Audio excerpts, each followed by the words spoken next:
Out of all the countries I've been to, Japan felt the darkest. I stepped off the plane and I was hit with, what are you doing here? Starting to get doubts about whether I would be effective there. I hadn't even left the airport. A lot of people on our YouTube channel are saying, I want to get involved with Japan. And I think for them, the first step might be to go to Japan, when in reality, the first step should be get close to God. The greatest lesson I've ever learned in missions, the greatest one, is the miracles always outweigh the trials. Every trial that I'm in, the miracle outweighs it. It wouldn't be a miracle if there wasn't a trial. That's what a miracle is. It's God's power over a trial.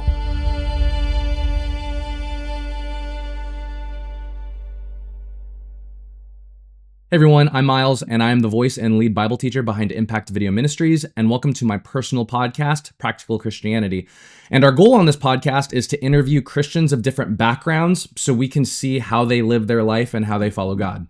And in today's episode, we're going to be interviewing my really good friend, Johnny. He is actually our Japan team leader. So Johnny and I have known each other for about 4 years now, and our relationship is kind of me helping out with the Japan team and him helping out with Impact. So for those of you who didn't know, Johnny is actually a writer for Impact Video Ministries. And a couple of the scripts that he wrote are Do Pets Go to Heaven and How to Handle Spiritual Attacks. Honestly, Johnny is someone that I greatly respect and I love working with him. And I love his heart for missions and especially his heart for Japan. So let's get started.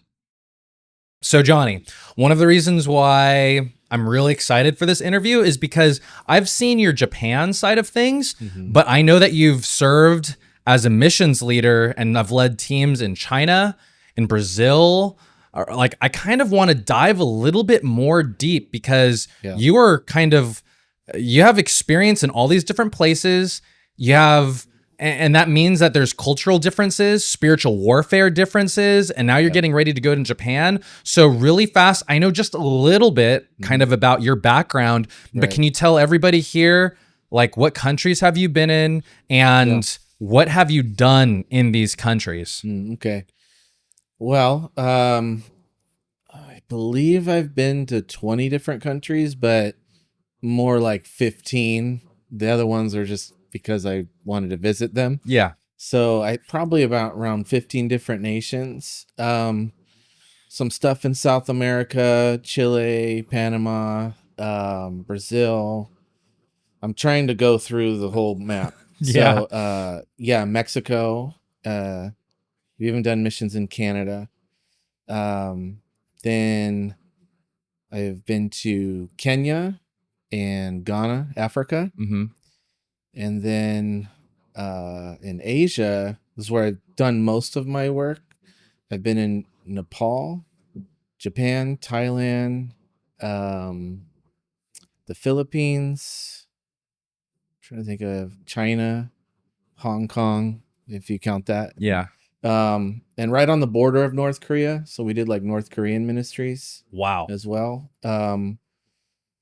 Trying to think of some other places, maybe it'll pop up, but those are the main ones that I've like led teams and been with groups and even spent some time like deep in the Amazon with different missions organizations, like learning about tribes and that kind of thing. So that's kind of the general list of like where my experience as far as like doing like ministry and foreign missions is. The other stuff is, like Puerto Rico for vacation or Bahamas, I don't really count those, but so that's generally it. I've been to Japan 10 times. Korea, did some stuff there. So that's kind of like where I got my start was with Japan, but I had done like mission trips like within the US and a couple Mexico trips because of where I'm located. We went in there a few times. But when I was full time was 2004. And then, so it's been about 20 years. So you've done missions work. International missions. For 20 years. Yeah. Okay. Yeah. So I feel like missionary in people's minds is just, you go to a different country and you serve over there. But I'm sure being a missionary is a little different in your mind because it's very specific. Yeah. You've done this for 2 decades now. So really fast, I'm just kind of curious about how many teams have you led? And maybe this might be different or it might be the same. I don't know if you've always served as a leader, but how many teams have you been involved with? Maybe not necessarily led, just Yeah, ballpark. ballpark. Yeah, just so people have an idea, because they're like, okay, 15 countries, you served there. You've been to Japan 10 times. We're not going to calculate how many other times you've been to those countries, but like just rough estimate about how many teams. At least 2 a year. I mean, I've done a lot of local mission stuff too Mm-hmm. within the city of LA and Long Beach, which is the second largest city in LA. Um, but yeah, I would say just a ballpark, maybe 2 teams a year. But there's been various sizes. Sometimes it's a team of 3, sometimes it's a team of 8, which is like the ideal number. Mm-hmm. And then I've been on teams of like 25. And yeah, those all add different dynamics, and you can do different things when it's small or when it's a larger team.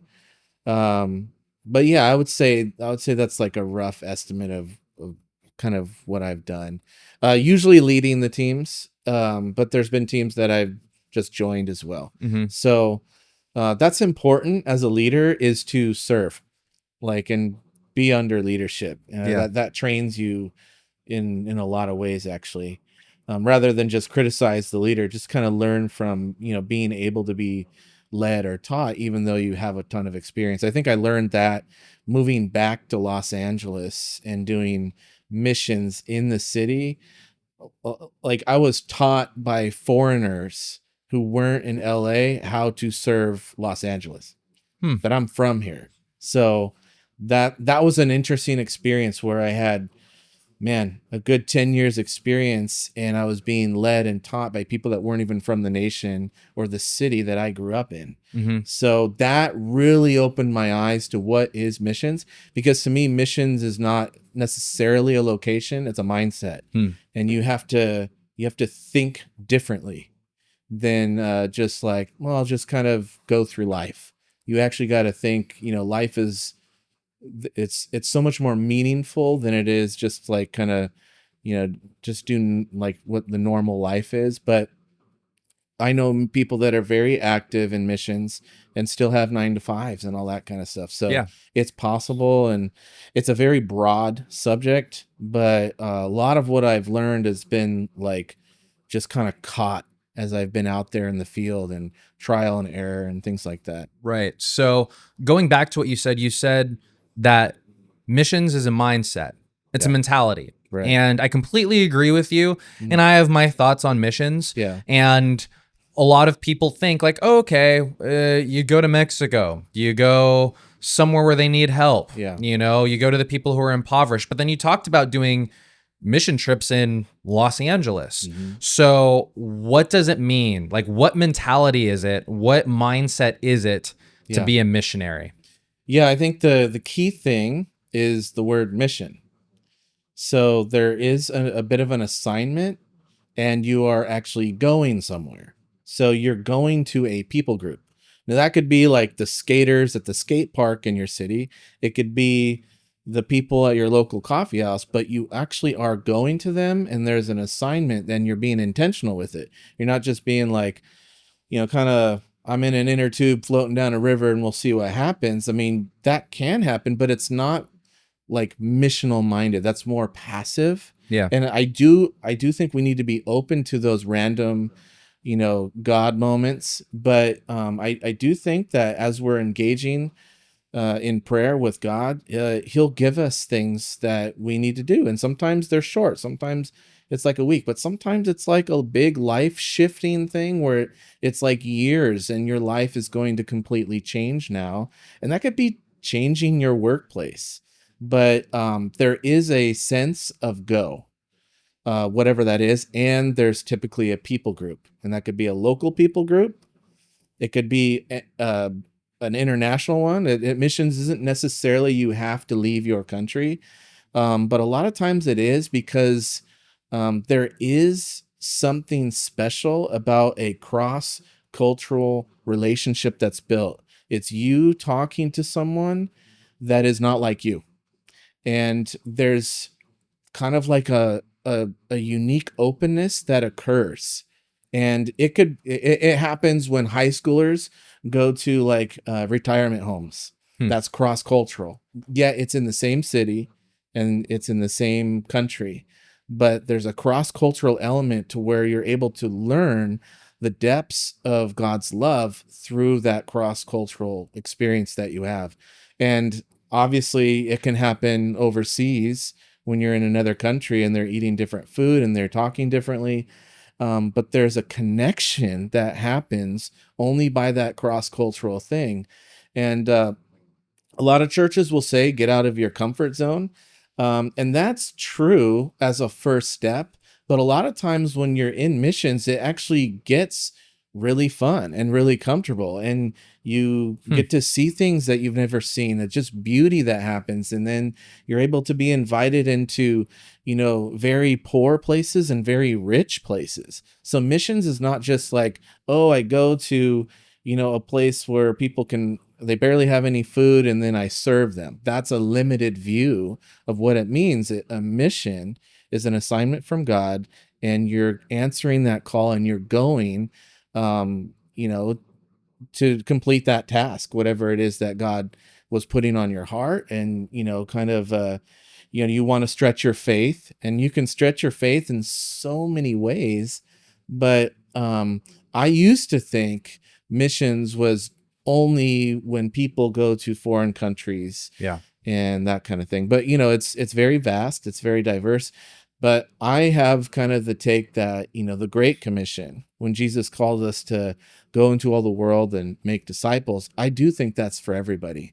And it looks differently for everybody. But I think that making disciples is the key assignment for every Christian.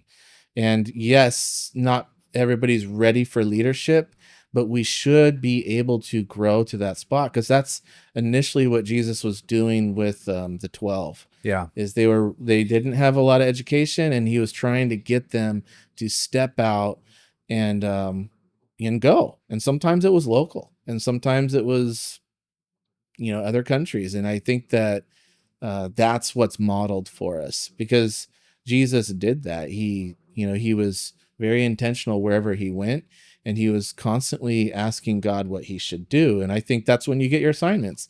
And sometimes it's like a day. Sometimes it's serving in your church for a weekend.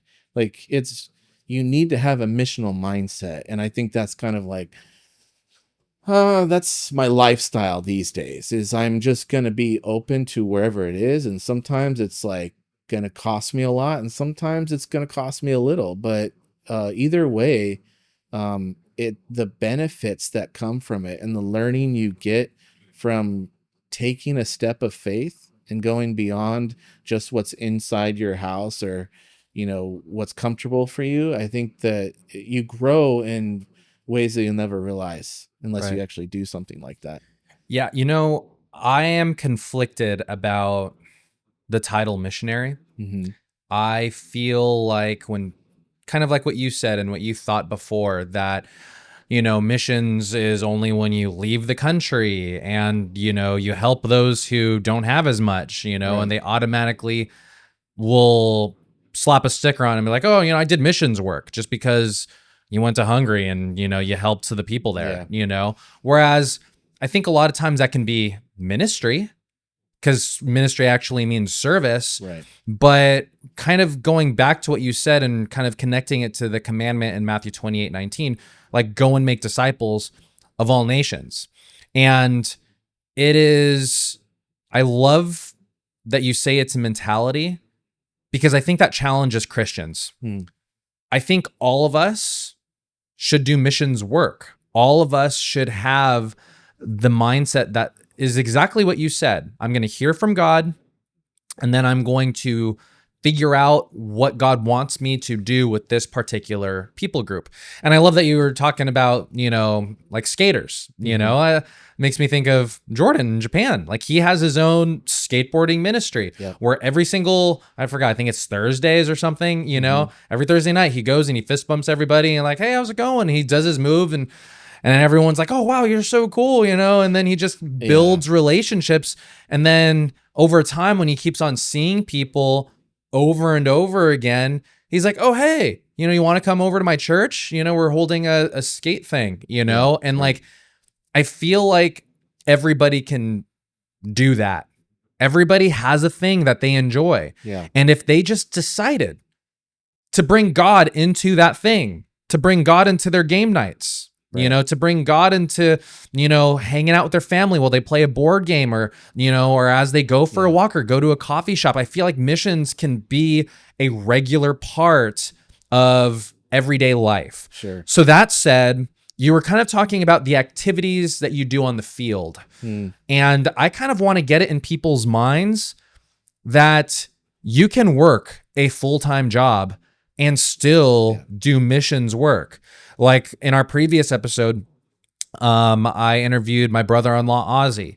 He regularly meets with young guys. Hmm. He works out with them. He does game nights with them. They'll play cards and they'll just have a time. And as they're hanging out, as that relationship is built, they'll ask Ozzy for advice. And at that point, he'll just insert God into it and be like, oh, Yeah, well, this is what the Bible says. This is what right. God says. I just feel like that's so natural. I feel Mhm. like that's so easy. So can you paint a picture of like what you do as a Mm. missionary, as what you do who is missional minded, so that maybe it can kind of stir the pot for some people who are listening, Yeah. like, maybe I can do that too. Yeah, it's interesting because like I said, it's changed over the years. Like when I was single before I was married, I was all about going to the foreign places. And I still am, Yeah. but I think that it's a call for all, and um it needs to be simplified and approachable, like you're saying, because like you're saying with this example, one of the greatest ways that you can reach people is just by opening up your home, and that's not actually going, but that's being intentional with a people group, Hmm. and that's what discipleship is. I was praying one day, and I knew that, just, I wanted to do this my whole life, and I was kind of like praying and asking God for like a mission statement, like businesses do it, but like I'm a missionary full time. Like, what was it? So after I was married, me and my wife got together and we came up with a simple sentence. It's, wherever I am, I disciple. And that has been the thing that keeps us focused and grounded no matter what changes. Hmm. Whether we have kids, whether, we're living in the Amazon in, hammocks with nets, or if we're, in Dubai where it's super rich, or if we're, you know what I mean? It just doesn't matter where. It matters that we are doing that and we're intentional with that mission assignment.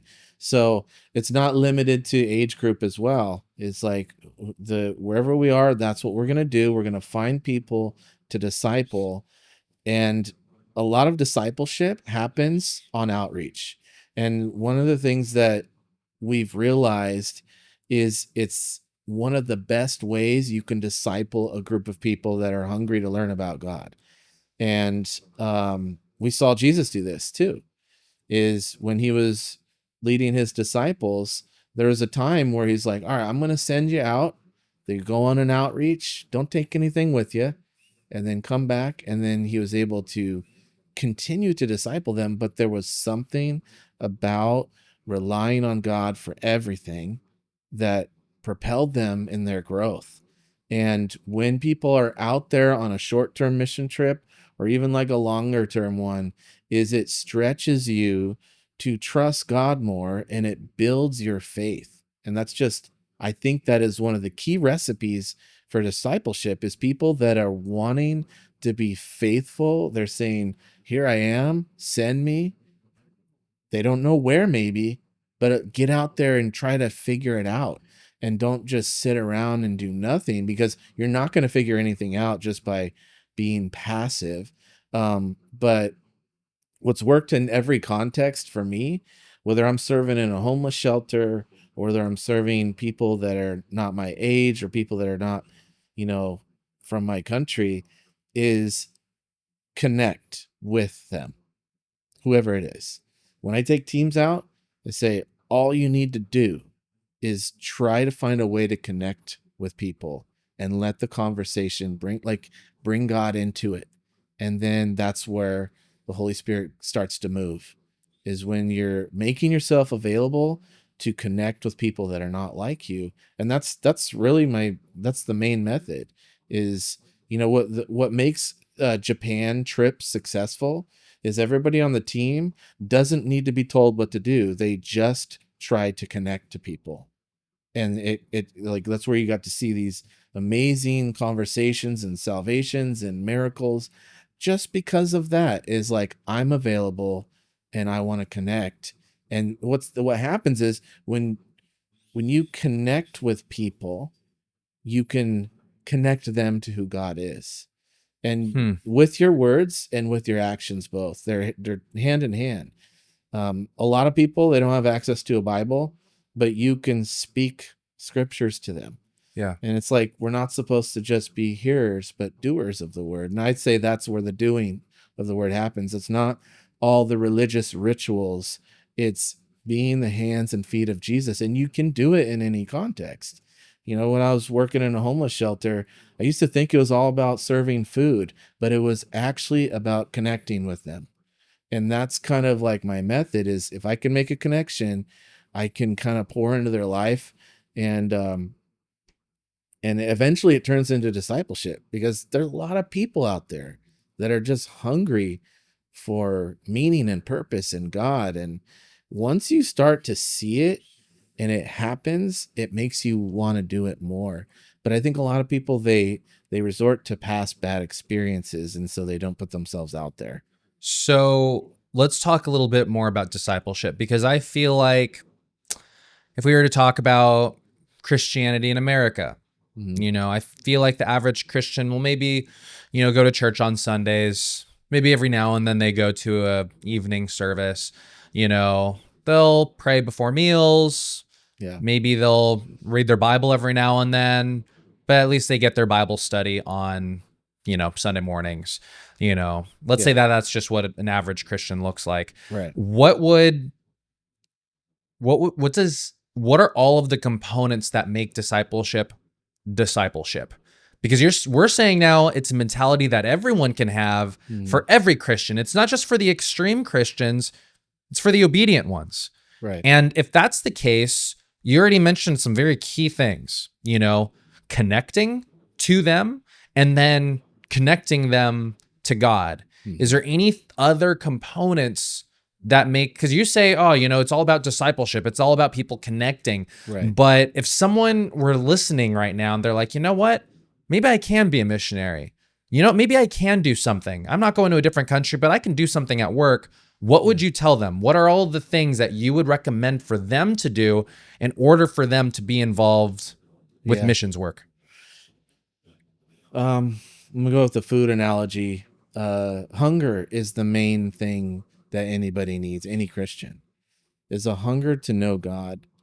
Um, it says, "Blessed are those for hunger and thirst for righteousness," right? And I think that a lot of people, their desire for God, they just, maybe, like you said, just go to church or go to a study and then be done. That's kind of like a fast food Christianity. You're getting nutrients. Yeah. Might not be the best, but hey, it's satisfying you. But it's not great for you. But what if, like, you actually hungered for like an amazing meal that you could like never forget, and it it it like opened up your eyes to what food was, not just like a pizza pocket. It's like, we need to actually hunger quality. And I think that's something that every Christian needs to realize, is like, you can just get by, but when you actually have that hunger and desire to grow with God more, that's what starts you there. Because I grew up as a Christian. My dad was a pastor, and I was around all kinds of church and ministry all the time. So I was getting truth and all that stuff, but there was a moment where I was desperate for something better than what I had. And once that moment happened where I sought it out myself, no one told me to do it, that's when I was satisfied.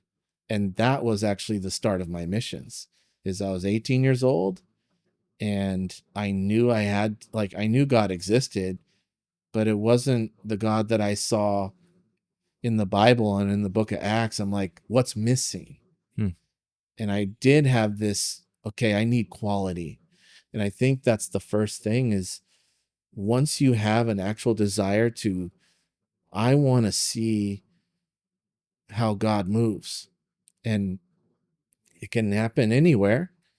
But I used to think you had to leave the country in order to see the works of God. Like it wasn't happening in my city. Like, oh, miracles only happen in like somewhere in Africa. That's what I used to think, but that's not true. But what that did, that thought, is it drove me to go to places where I had to stretch myself. And I did start to see, God moving, but I also it wasn't my location. It was my drive to just get to know God more, and that hunger, and just that, like, you need something more than just what you're getting. And I think, before anybody considers like going on a mission trip or whatever, you got to check your motive and why you want to do that. Because many people, they'll go on a short-term trip for a week, or they'll go like to a homeless shelter and serve. And a lot of times it's just for them. But when you go on a trip, it needs to be about, I want to make God known, because I've tasted, I've seen, and no, some of these other people haven't. You have to be willing to not just keep your Christianity, is you got to share it. Is it's not just meant to be, huddled together. Like we're not just like a jar where we store all of our good stuff in life. Is we're supposed to actually funnel it to other people. And I think that's where your drive has to come from. And you have to check your heart, whether you're just trying to do it, to have an experience. It's not about the experience. It's about a shifting of your heart where nothing else matters. It's like God is literally the only thing. He is actually not just your savior, but he's your Lord and Savior. You do whatever he tells you to do. And that's when the shift happens. Because in the passage in the Bible where he says, "Here I am, send me," there's a couple key moments in the Bible where people say, "Here I am," and their life completely changes. So you have to just say, "I'm available for whatever." It's not your personal agenda. And I did have a call to a specific place, but for the most part, I was open to whatever. And you have to shift. And it's like, my life is not mine to live. It's God's, to be able to direct me. And that's when you start to actually see, these great, powerful things that God does. And they're not even for you. They're just happening to other people around you. And you're like, you feel privileged and honored to just be a part of it. And even in the book of Acts, they felt honored just to share the gospel. And we have to get to that place where, like, yeah, I just feel privileged that I'm even considered to do anything. And that's a process that everybody has to go through. But I do think that's where it starts. I love your answer, because I feel like it's so easy for people who may want to get involved in missions work. It's an action. It's something you do. It's something that you go out and accomplish, as you mentioned before. But your whole answer wasn't about going out and doing. It focuses more on the self. It focuses more on, hey, God, what do you want me to do?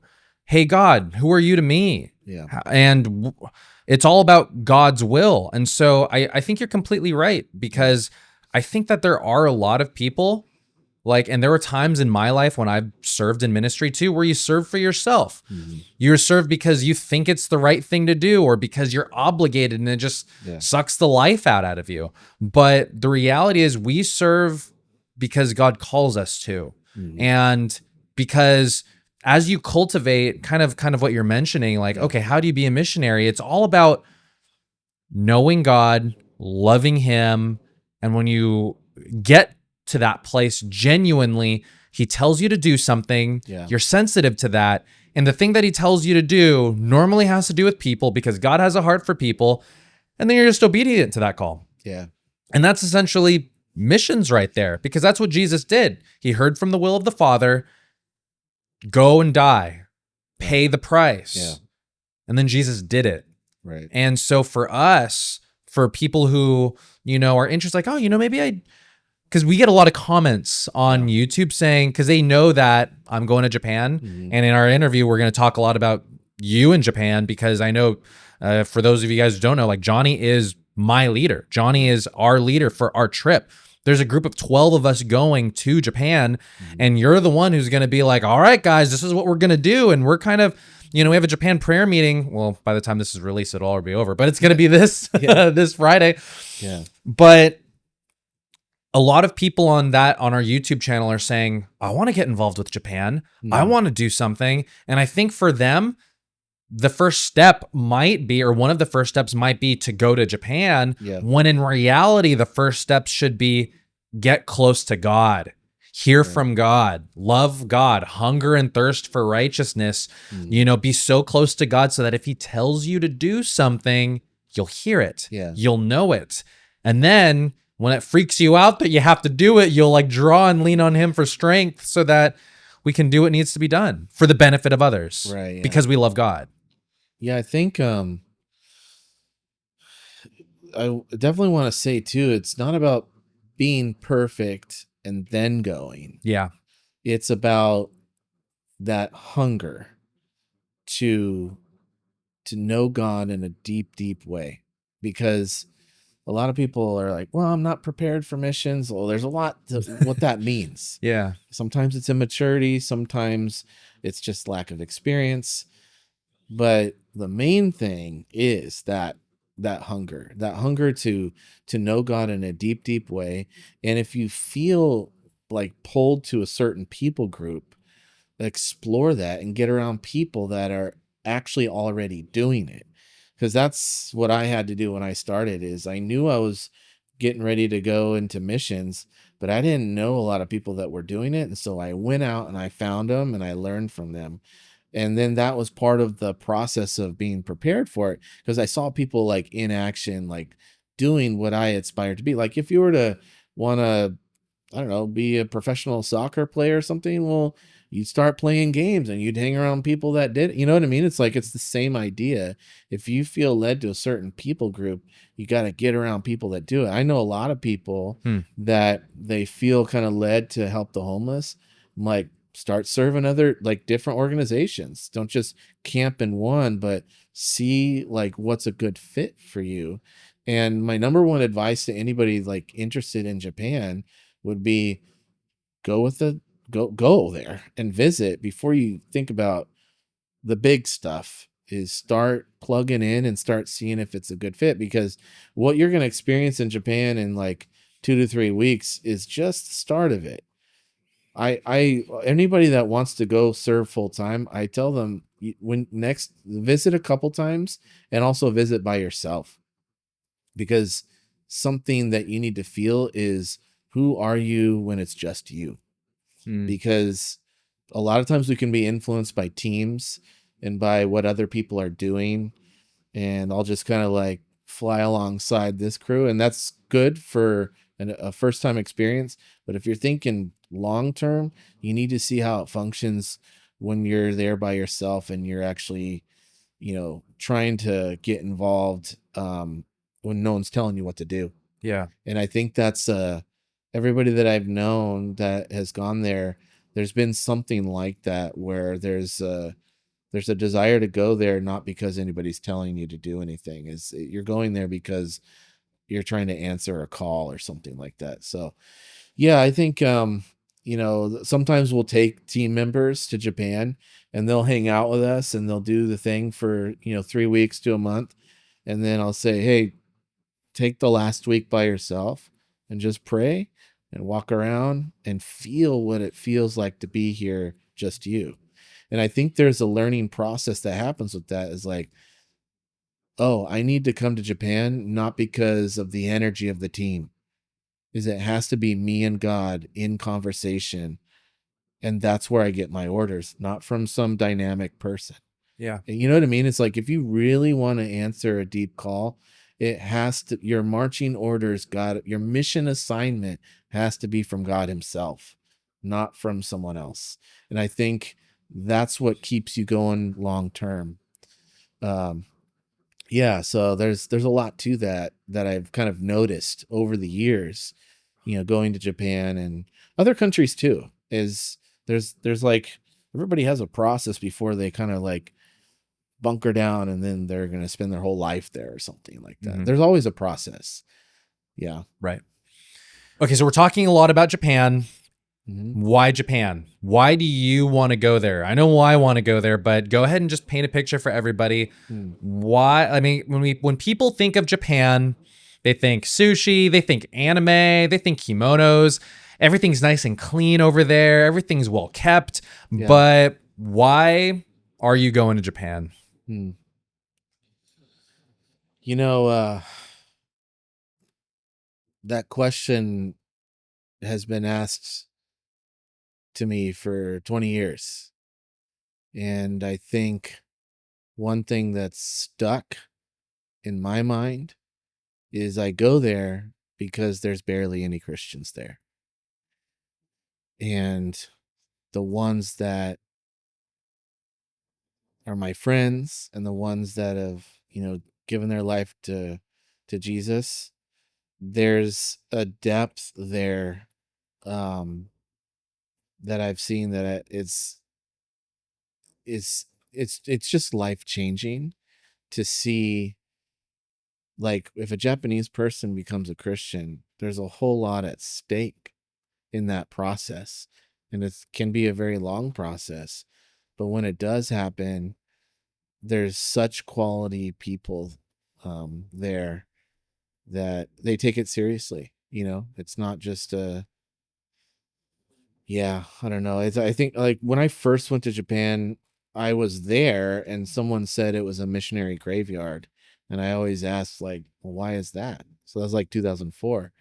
They said, well, what happens is a lot of missionaries come here and they try to make it work and they plug in good 5 years or so and they just get so exhausted from um not feeling like anything's happening, or feeling like they kind of get overwhelmed with some of the strongholds of, like, feeling like you don't have any worth because you're not being successful and you don't have the numbers to show for it, which a lot of the church in the Western world, they're looking at numbers. They rate success by a certain thing. And so when you go over there and you're not feeling successful, they give up. And I heard this thing online one time, and it said, like, setting up churches where your success rate is really high is not where we need to plant churches. We need to plant churches where there are no churches. And that stuck with me, and it's still there. And there are churches in Japan, but there's not a lot of them. And Right. the people that I know that are Christians there, everybody said we need more churches, and that's a big reason of why I'm going this current move. But the thing that stuck with me is just the lack of Christians that were there. I didn't realize that a place that was so advanced in technology and first world could be an unreached people group. It's one of the largest unreached people groups, and that's shocking, because a lot of times you think unreached, you think somewhere deep in the bush or the jungle, and that's a group of like 30 to 50 people, and that exists. But then you're talking 125 6 million people not reached. I remember being in Japan and I was looking out over the entire city and realizing there's just layers and layers of millions of people just in the Tokyo area. And I'm like, the percentage of people that don't even know who Jesus is that I'm looking at, it impacts you when you're at that crossing, that famous crossing, and there's just so many people. And yeah, it's a burden that I feel. I feel like, you know, a big thing that I say to people is, people ask why Japan, and it's really, why not? why wouldn't I go there knowing what I know? Because even if you have a little bit of understanding of how the Bible works and how what the gospel is and who Jesus is, you will be effective over there. Yeah. You know what I mean? It's like a lot of times we think we have to know everything before we become effective, but actually, if you have a pure, simple, like understanding of who Jesus is, you just go over there, you connect with someone, and you bring them hope, because it's a land where hopelessness is just being so overtaken, like it's just overtaking the entire area, and yet we have the hope that frees people. So your location as far as where you go as a missionary, like not one is better than the other. We're all trying to reach the lost. But I think that was the first international trip that I did by myself. Like I said, no one told me to. I went and did it. That was the first one in 2004. And when you see something for yourself and it's just you and God, you can't shake it. A lot of times when you travel to a nation and you start to understand the problems there, they start to become your problems that you want to help and contribute to. So that's kind of my process of why I think um I think Japan will always be a part of my life. It's when you travel places, they become a part of you, and I don't think I'll ever forget about Japan, especially because I'm moving there. But you never know what's going to happen in life, um, especially because when you build relationships in nations, it's not about what nation you go to. It's about the people that you're connecting with and that you're growing in the Lord together. And that's at the end of the day, that's what our life is about, is to create these places, whether it's your home church, whether it's a Bible study you go to, or whether it's a nation you visit, or even a hobby you're into. Is we're supposed to bring Jesus to these places where they're dark. And out of all the countries I've been to, it's another answer to your question, why Japan? Out of all the countries I've been to and the dark things that I've seen out there in the world, Japan felt the darkest. And I knew I had to be a light there. I knew it. From when I got off the plane the first time, it was like, you know, like when you go out of a grocery store and it's super hot and humid and you're like, ugh, it's so hot. I stepped off the plane and I felt just this weight of, I don't know if what it's hard to describe, but it was like a spiritual atmosphere of just like, and I was hit with, what are you doing here? And I knew it was demonic, because I knew why I was supposed to be there, but why was I instantly starting to get doubts about whether I'd be effective there? I hadn't even left the airport. Hmm. And that, to this day, is burned in my mind, is like, that's the powers and darkness that I'm up against. And I've never felt that any other nation, but that was the first time I went there. When I stepped off that plane, that was what I got. And you know, we're in a spiritual battle. It's not, just what you see. It goes so much deeper than that. Yeah, I remember. Yeah, why Japan is just such a heavy question. And every time I think of that, like I remember you were mentioning about going there by yourself. Mhm. When I left there to move there the first time back Yeah, in, yeah, October of 2022, yeah. I remember a lot of people were asking like why. And the reason why is because they need help, Mhm. tons of it. And I remember when I first got there, I looked at everything and it reminded me of, 9/11's ground zero. Like that's what I thought of, Mm. where everything is in ruin. Nothing, and when I say ruin, I mean like spiritual ruin.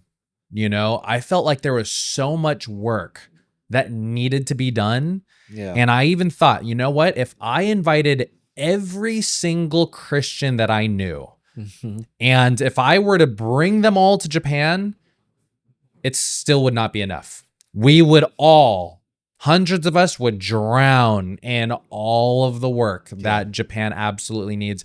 And so, like, it was tough because I absolutely loved my job. I loved my job as a teacher. Hmm. And I loved my time as a coach. I loved my family. And it was weird to say no to all of these things that I have accumulated over the years, to sell the truck that I loved, to quit the job that I adored, to leave the students that I was friends with and believed in, and to just leave it all. And the reason why is because the very reason why I wanted to stay in California, which is my family, and my friends and my work and everything that I've built, that very reason was the very same reason why I needed to go. Mm-hmm. Because I looked at myself and then I thought of my cousin who doesn't have any of what I just said. Right. Yeah. And how can I have all this stuff and not try to give that to someone else? Right. Like, and I went to like junior high camps and I looked at them, and they were all praising God. And I'm like, yeah. This does not exist in Japan. Right. Yeah. Where there's a group of 50 to 100 junior hires who love Jesus, and like, that's not in Japan. Mm-hmm. And it kind of stirs me up because a lot of people are just so blind. Like, they don't understand the absolute need for Japan. And like, less than 1% are Christian. Right. So if you imagine 100 people, not even one person would be a genuine Bible believing Christian. Right. And the average church size for Japan, 12, maybe 10. Mm-hmm. Like, my church is huge. Right. Like, cause I got plugged into a church while I was over there, Right. and I went there for about a year on and off because I went back and forth from California. Our church was huge in Japan, and our church was maybe 100 people, maybe 150. Yeah. And that's gigantic. You talked about a huge, gigantic that's... church here in California, thousands of people. It's different over there. So why don't you paint the picture? Because I was talking about it before, like, why Japan? Okay, cool. Mm-hmm. You were already mentioning it before, how things felt different. And I definitely had my, some experiences. But can you tell people just a little bit more about, and I know you're going to love this, what are the spiritual strongholds? What are the struggles?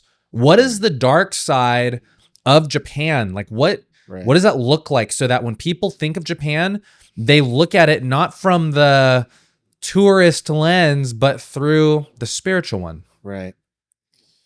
Yeah, it's when people go to Japan, they're going because they want to learn about the culture. And when I first went there too, I didn't know anything. I liked ninjas, like samurai swords and stuff. It was just so limited. And that's not even really that. I didn't know anything. And I think that there's like an iceberg of culture in Japan. And if you go there for a little while, even a month, you're only really taking in the tip of the iceberg. But once you start making friends and start talking to people, going over to people's homes, being in many different contexts, not just the subways and trains and, the main key places. It's like that with any place, but there is a very like hidden, like culture, I guess you could say. And it's kind of like learning a language where you're just trying to figure out the basics, but you realize that it goes so deep because, so much of how, nations work, they go back way in history. Some of the problems that arise and some of the ways of life, and you don't really, you can read about it, but you can't just like read about a culture and then know about it. You actually got to experience it and actually be there. You have to be there and you have to feel it. And that's like It's not about experience, that's the only thing. But when you feel it from your friends and your friends start unpacking the depths of their lives or their friends' lives, and you start to go deeper down into the depths of what the iceberg looks like, then you see how far down it actually goes. And I think a very common thing that most people know about the strongholds in Japan is, the suicide rate, which it's not actually the highest, it's one of the highest. Yeah. And I think Korea's top it. It Yeah. fluctuates. Even Australia, I think, is pretty high. Really? I But didn't know about yeah, Australia. I think I saw that somewhere. But anyway, um, suicide is a result of a stronghold. I wouldn't say that is the stronghold. When you go, okay, why does this exist? Well, there's a hopelessness that's happening. Well, Yeah. why are they feeling hopeless? And then you go another layer deep of like, well, what were they putting their hope in prior to this? And I was talking with someone one time, and they attributed a lot of the depression and hopelessness and suicide to after the US bombed Japan with the two atom bombs and then leveled Tokyo. The emperor surrendered, right, Hmm. in 1945. And when he did that, he was basically saying, I'm no longer deity. He declared it, and they didn't have anything to put their trust in or hope. And they just kind of became a little more aimless, or life didn't have a whole lot more of meaning. They had their history, they had their culture. And this is just something I heard. And I've always thought about this is what happens to a beehive when you take the queen bee out is the bees don't know what to do. They scatter all over the place. Hmm. And I don't know how far back the depression goes. It might go further than that moment, but I know that was a key moment in their history where they're trying to rebuild. They're feeling rejected because of when they lost, they surrendered, so they're submitting, and that's a society that's happening to.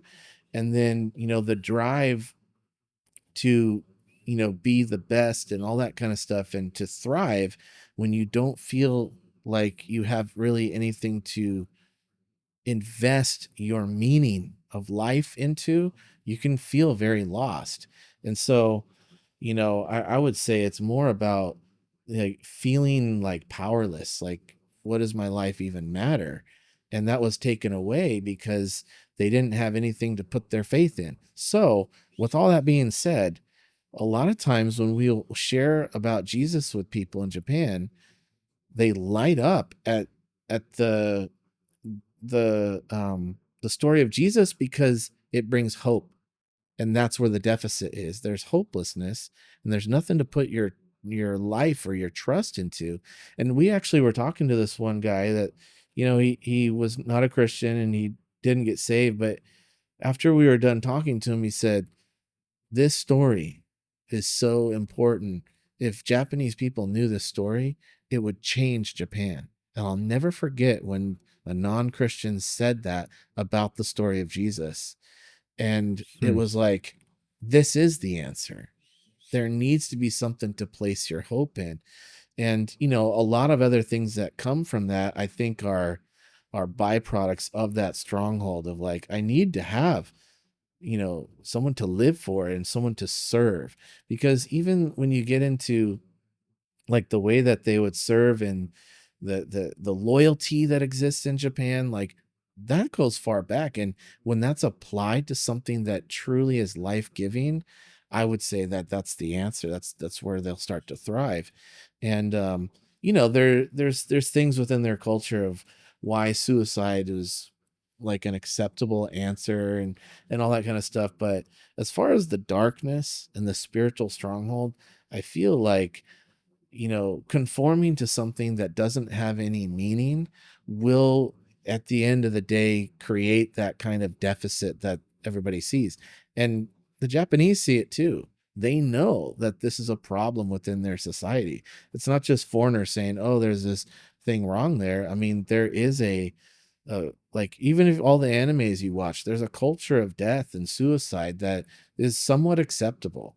It's not seen as like, this thing that we don't talk about. It's very talked about. It's up in front and center. It's everybody that I talk to like realizes like, yeah, this is actually a problem because, the same thing happens in our country. We see some of the problems that the US has, but do we have the answers is the question. And I think that's the thing that has built itself as the stronghold is like breaking free of that hopelessness. I think that's like the number one thing. There's other little things like with like Shinto and all that kind of stuff, but I think that the acknowledgement of the spirit world, although it's the wrong direction, it's a way to bring them into, that there's more to life than just serving something that doesn't have any real meaning. And I think that's important to recognize because it can be within the culture very embedded, but the question is not what are the strongholds, is what to do about them. I Right. think that's kind of where I go is like, well, how do we grow into a place where we can overcome this thing? Yeah, I remember you kind of mentioning to me before, like when I was by myself in Japan, I remember exactly kind of what you were saying, feeling hopeless. Yeah. I felt, why am I here? I'd be more effective if I was in California. And I remember I had a website where I kind of like posted things so that the people at home can know what I'm doing. And I remember writing a journal titled My Life is Going Nowhere. Hmm. And I remember that Hmm. is exactly how I felt. I remember trying to follow God. I remember trying to meet up with my cousins, and I remember trying to help the church there, and I felt like the biggest failure. And I remember you kind of, you and Aaron kind of just sitting me down and be like, yeah, it happened to all of us. Right. You made it very not normal. Well, kind of normal, but It not is normal. insensitive, Yeah. But you're saying, Myles, this is what spiritual warfare looks like in Japan, Right. because the hopelessness, and this is what I gained from it, the hopelessness that you feel, Myles, is the hopelessness that is put upon these people. They wake up, they go to work, they're the first ones there. That's where they get their honor. That's where they get their, Yeah. they do everything they need to do. It's They counterfeit. stay late, Yeah. and then they go back home, sleep, and then they repeat everything over and over and over again. And they're just living kind of just to survive, to take care of themselves. Yeah. And it's just this endless cycle that really has no hope. And that's why a lot of them take their lives. That's why a lot of buildings, work buildings, there have nets all around the work building so they can't jump off the building. The Right. net will catch them so that they can't commit suicide. Like, Mhm. and so I remember you just counseling me and saying, Yeah. Myles, at that point, like when the stronghold says to grab on and latch on to hopelessness, we need to cling to God's hope. Mhm. You need to hold on to the opposite, and our hope is in Jesus. It's his battle. Everything is, that's how we conquer feelings of hopelessness, is by understanding that we actually do have hope, Yeah. and that our hope is not tied to our accomplishments. So going back to what you said about how we need to, like, not just asking what the stronghold is, but how to overcome them. Right. You're going to be leading our team. God willing, all of us are going to be in Japan later on this year. Mhm. What's your game plan for us? Yeah. What do you want us to do? What will the field look like? I mean, I know it. Yeah. It is, and I'm really Yeah. excited for it. But why don't you go ahead and just tell everybody what it is that we are doing to try to combat these strongholds, one of them being hopelessness. Yeah. Yeah, it's something I think about a lot, and the answer is you have to recognize what the major lie is that the stronghold's in, right? So the lie that's over the nation is you're not good enough. You're worth. And so as a team strategy, we have to make sure that we're checking in on how we're feeling about if we're feeling adequate as missionaries or adequate as Christians. So much of it is our identity. Like a lot of churches will compete. There has to be elimination of that. Is that our purpose is a group effort. It's not individual. Once it gets individual, you will fall into this, oh, well, I'm not good enough, because the truth is we're not going to be working as hard Hmm. because we're not having two jobs and working 16-hour days. And I think a lot of the culture in Japan can catch up with you where you're not feeling like you're producing enough or you're not good enough. That's the lie, is you're not good enough at what you're doing. I was just watching a Japanese show today where a group of friends were shaming this girl because she didn't have a good enough plan for her business, and she was working two jobs. She was working as a barista, and she was working at a company, and she was talking about her life goals and how she wanted to start a coffee house. And the people at the table were shaming her because it wasn't a good enough plan, because we can't fall under the shame that tends to happen is we're not measuring up to the standard. Because that proverb in Japan, if a nail stands up, hammer it down, that's measure up to our standard. And we have to bring the kingdom culture is like, you're unique, you're talented, and God sees you and he wants to use your talents, but not as a way of competition, as a way to actually bring God glory. And that's the thing that I think the ugly thing about competition is it will constantly make you feel that way, is that maybe someone is more qualified than you and all that kind of thing. And at the end of the day, we don't get our identity from what people think or what they say about us, is we get it from Jesus. And that's, as far as my strategy for the team, is to be checking up on when those feelings arise. Because like you said earlier, is that feeling of feeling hopeless stirs up in everybody. I remember when it happened for me, is we were having a great outreach in Japan, and I was just sitting by a river looking at the high rises with all the thousands of people in it. And I'm like, man, are we even doing anything? I mean, this 126 million people, 38 million in Tokyo. I'm like, is this even worth it? Like, that was the lie that the enemy was starting to say to me. And a friend of mine was like, hey, like, that's not why we're here. We're here because we're obeying what God told us to do. Hmm. And it's true. And um, that was someone I was leading, and it'll go back and forth. We have to actually, as a team, keep each other accountable to, like, it doesn't matter what our culture or what our families or what it matters what Jesus says about us and what we're doing. And I would say, those feelings of not feeling like we're doing a good job, I'm very sensitive to when those things come up or if there's a sense of competition. And as far as like the team dynamic, spending time as a team, praying together and going to places and um, like praying together as a team, that's that's gonna build us as a team. But more so, when you're in a new environment, we've all been to Japan. When we go there, probably that first month is going to be, hey, we're now all living here. Let's take the time to really, now that we're here, just kind of hear from the Lord and understand, Hmm. in a deeper way what this means. Because we know it's deep. We've had years of going, coming and going.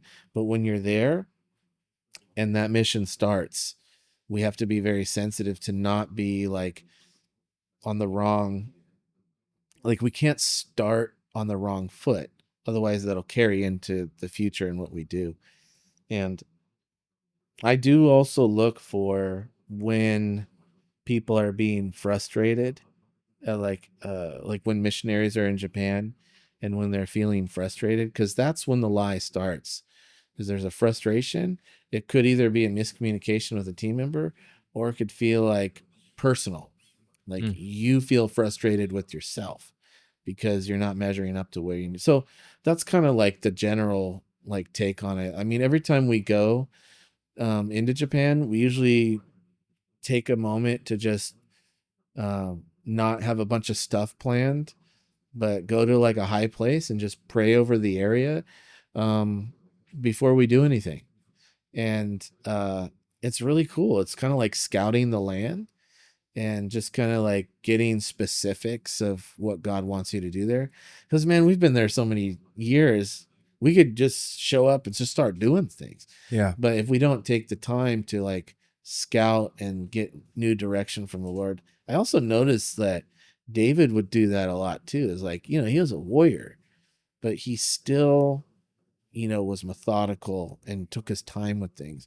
And I think that's something that will set the pace. Because if we just keep going, go like really, really fast and don't take the time, we come against that spirit of like, you need to be productive and you need to go, go, go, go. And when you do that, you're submitting your ideas and your thoughts and your plans to God as a defense. It's actually spiritual warfare defense to be submitted to that rather than the culture itself. And yeah, there's so many layers to that. Right. And that makes sense. And it goes back to what you originally said when I asked you, how does someone get involved with missions work? And you mentioned get close to God, hang out with God. And it kind of reminds me, back when I worked in an ambulance, our part of our patient assessment, whenever we have to treat someone who is shot or stabbed or heart attack, stroke, whatever, the very first thing, or one of the first things that we do, is to check if I myself, it's personal safety, partner safety, and then patient safety. So for you, you're saying we have to check in. We have to make sure that we're okay and that none of the strongholds have a grip on any of us, you know? And so I think, and exactly what you said, like it's so easy, especially for us who've been there so many times. It can be very tempting to go, go, go, and to accomplish as much as we can because there's millions of people here and we have to reach them. And if we're not going to reach Right. them, who is? And, Right. it's a huge part of missions work is us taking a step back and putting it back into God's hands and asking ourselves, okay, is this my work or is this God's work? And so once we get that established, though, it's not like, okay, we're close, we're well connected, I'm glad that you mentioned that first, but now let's just assume it's been that month. Let's kind of fast forward, okay? It's been a month. We've regularly communicated. We have routines now where we're vulnerable, where we're transparent about the things that we're struggling with or going through. All of us are prayed up. We all talk to God, regularly on a consistent basis. What's the next step? Because that's step one, taking care of ourselves, taking care of each other. Once the team is established, what are we going to do? So it's like the whole thing in the airplane is when you get there in a new environment, the oxygen goes on there. You put it on your face. The next step is now securing that for someone else. And that's where I think you start investing in friendships and evangelism and, trying to build. But that's kind of the caretaking side of it where, it's not like we're not going to interact with anybody, the first month or anything, but that second month is like, now let's give life to where there's darkness and where there's death, because that's what we carry is, Jesus is in us. He's the resurrection and the life.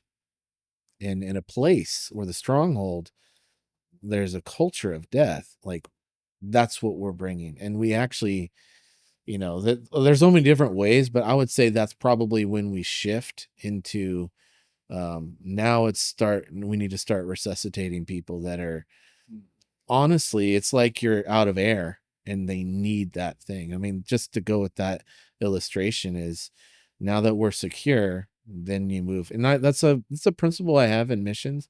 Out of all the teams that I've had, is you never function out of disunity. And because when you do that, you're hypocritical.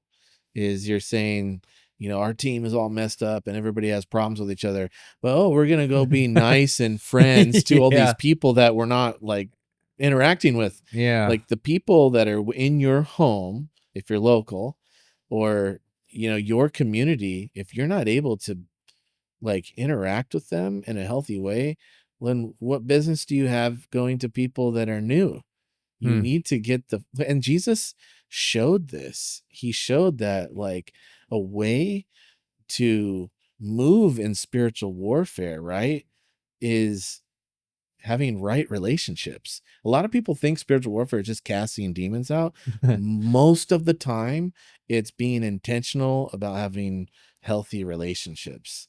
And that's Hmm. like, I've seen that have an effect in very dark places, just because it wasn't just like, oh, let's pray for unity. No, they were intentional about it. And what do? You bring someone into that healthy place, and then they thrive. It's like, if you think of like your group is like a bubble of air, and then you bring someone in that's drowning, all of a sudden they have life. And that's kind of what we have to do as a church in Japan, is we got to bring people into where they can actually, you know, breathe again, or Right. maybe even for the first time. So when it comes to you're saying unity is incredibly important. Yeah. You are a husband, and how long have you been married? 19. 19 years. Okay, so almost as long as you've done missions work. Yeah. Okay, so you've been married for 19 years. I know you have 2 kids. How old are they? Really fast. They're turning 13 and Okay. turning 11. Okay, so you have a 13-year-old and 11-year-old. You grew like you had them. You were in missions with them while they were infants, Yeah. to when they were toddlers, Yeah. to when they were little kids, and now they're approaching their teenage years. Like you just said so yourself, that being in unity is absolutely important. So how do you accomplish all of the, and you've gone to so many different countries, like how did you accomplish that unity? Because I mean, with all of these different teams, like what did it look like being a father, being a husband, and being a missionary? Where does that, Yeah. how did you balance that? Because if relationships is important, like I see you interact with your son and your daughter, and I see you interact with your wife, like it's powerful, it's encouraging, it's inspiring. It's like, wow, you're able to hold all of these things on your plate and do it really, really well. So how did you get there? It's a good question. I think a lot of families get afraid of, stepping out, because, they don't want to negatively affect the kids. But I think as far as the unity side of things, is someone said, when we were starting as missionaries, someone said to me and my wife, um, because you're trying to raise money for things, like you don't have like tons of money to just buy these big homes and that kind of thing. Someone said to us, the best thing we can provide for our kids is a healthy marriage. So the unity starts between me and my wife. And the more secure we are, the more secure my kids are. Hmm. So when we're like, having some arguments here and there, that affects them, regardless of what country they're in. But a lot of their emotional and spiritual health comes from our unity as a couple. And so that is what you fight for. The environment and context, whether you're in, one of our favorite family memories is the first time I think my daughter went on a mission trip to Panama, and we have like this family joke from it, and it's like, it's just only good memories, but they weren't affected in a negative way. Hmm. and they like trying weird things. They're just like, they grew up in it.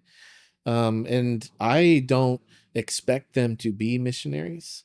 And I think a lot, because my dad's a pastor. He never once put pressure on me to be a pastor, and I thank him for that, because he allowed it to be something that I want to do. And the same thing with my kids. I don't expect them to do missions work, whatever the Lord tells them to do.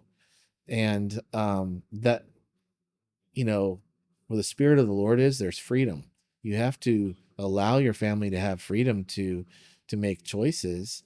And I think that's like, I don't have like this, oh, this is exactly what you should do, other than the unity starts with the husband and the wife.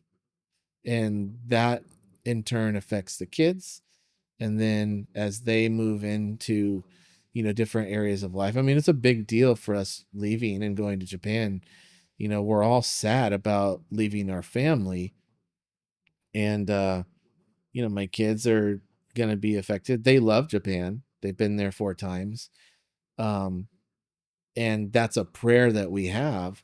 But our strategy for going to Japan is invest in each other and invest in our marriage, because the ministry will come and go, but our family stays.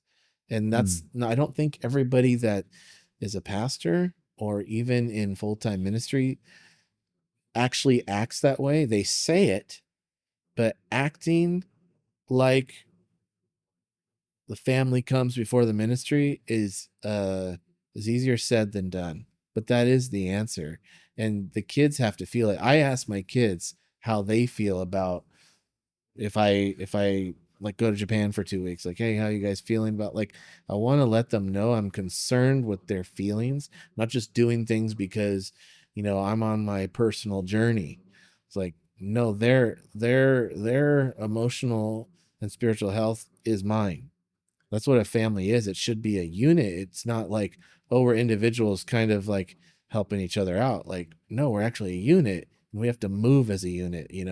So I hear this from a lot of pastors, a lot of church leaders, and they always say that your wife has to come before the ministry. Mm-hmm. And you're echoing that right now. Yeah. You know, ministry is going to come and go, but your family is always going to be there. And even when it came to the kids, you're saying that the best thing that you can give your kids is a strong, healthy marriage that they can lean on and build their lives around. Yeah. So, how do you like, because the reason why we call it practical Christianity, is Right. because I want to make things practical. And I Yeah. also want to learn from you, because you just bring a different element to things that we can all learn from. So, how do you put your wife before ministry? I think Mm-hmm. it's a very difficult question. Yeah. I think that it's very challenging. It's something that I'm learning right now being in a relationship, because I am busy. I have so many meetings. I have Impact Video Ministry, and that's growing, and we have different artists and we have different editors, and there's a lot of, I feel like balance is something that I need to learn more of, and then I had someone say, well, the key isn't balance. We're never going to have balance, but you can learn to prioritize better, and I hear the need to put your wife first. Mm-hmm. And I'd love to know how you do that. Yeah. Um, I'm remembering a time when the kids were 1 and 3. It was really, really busy. Actually, was it 1 and 3? No, it was infant and 2. Hmm. So my son was 2, my daughter was just born. And yeah, our daughter, she needed a lot of attention. And I told my wife, like, let's just take the season where you're not serving.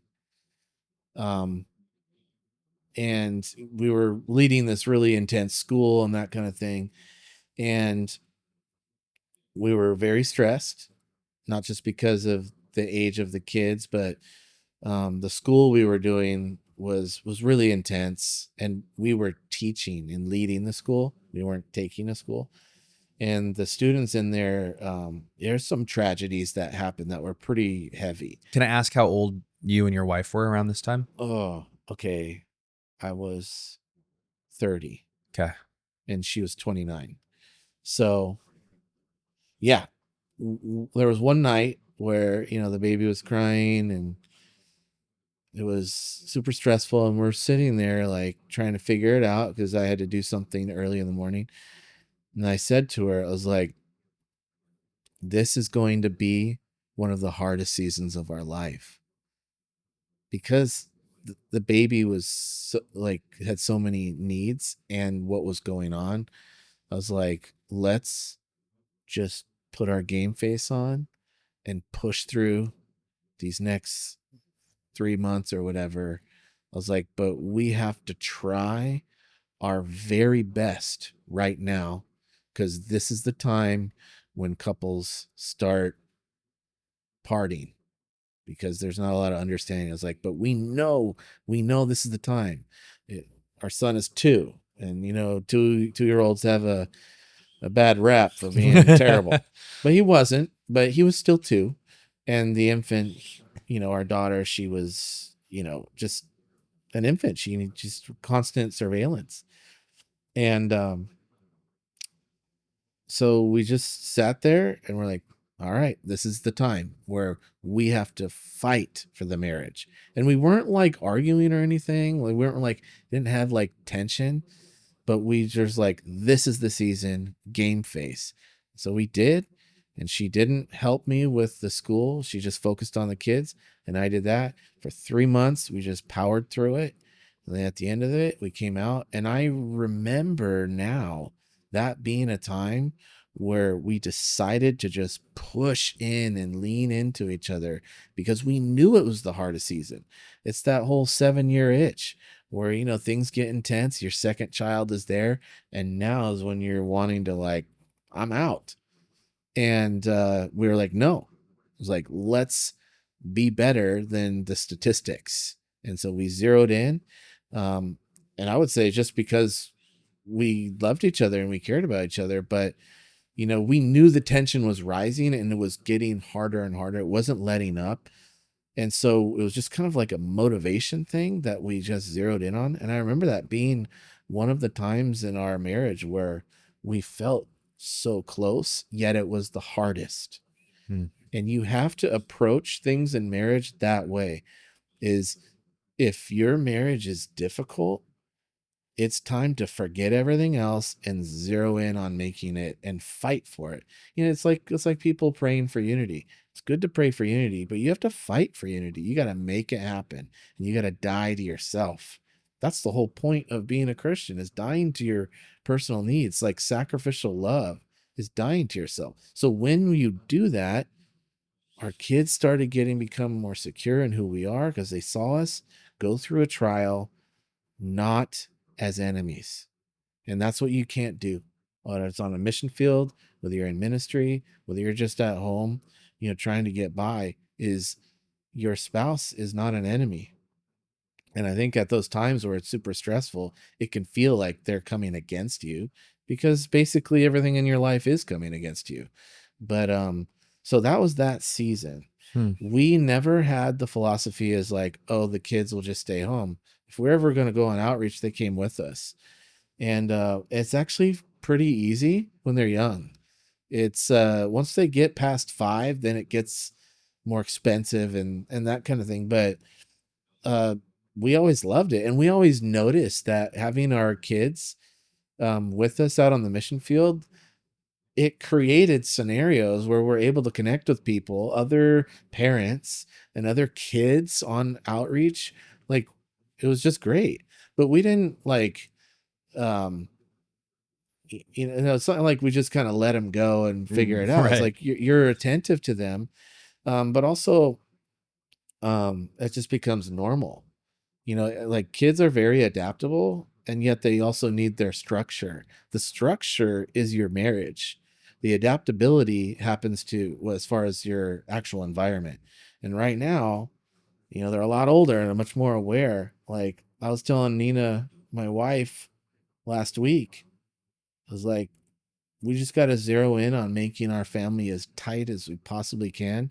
And I heard someone say this to me a few weeks ago. They're like, hey, like, I wanted you to know that, I moved around a lot, and I look back on those times when I moved as a family as the times when my family felt closer, and they're special times. And in our Hmm. mind, we want to create this move to Japan to be a special time for us as a family, not just, the mission at hand. Because if the focus is us having special family time, then the overflow happens to whoever we're with, whether it's a Bible study coming over to our house, whether it's Japanese people that we're hanging out with. Like, they have, like, the best witness you can have is what you actually show and display. And I think the words you say will have more impact if you do that. And it's like, now, talk is cheap. Like, people can watch YouTube, they can do whatever, but observation is not easy to actually display. And I think that's something my mom and dad taught, is they were very much about that. I never felt like they were putting other things ahead of me, um, because they saw us all as a unit working together.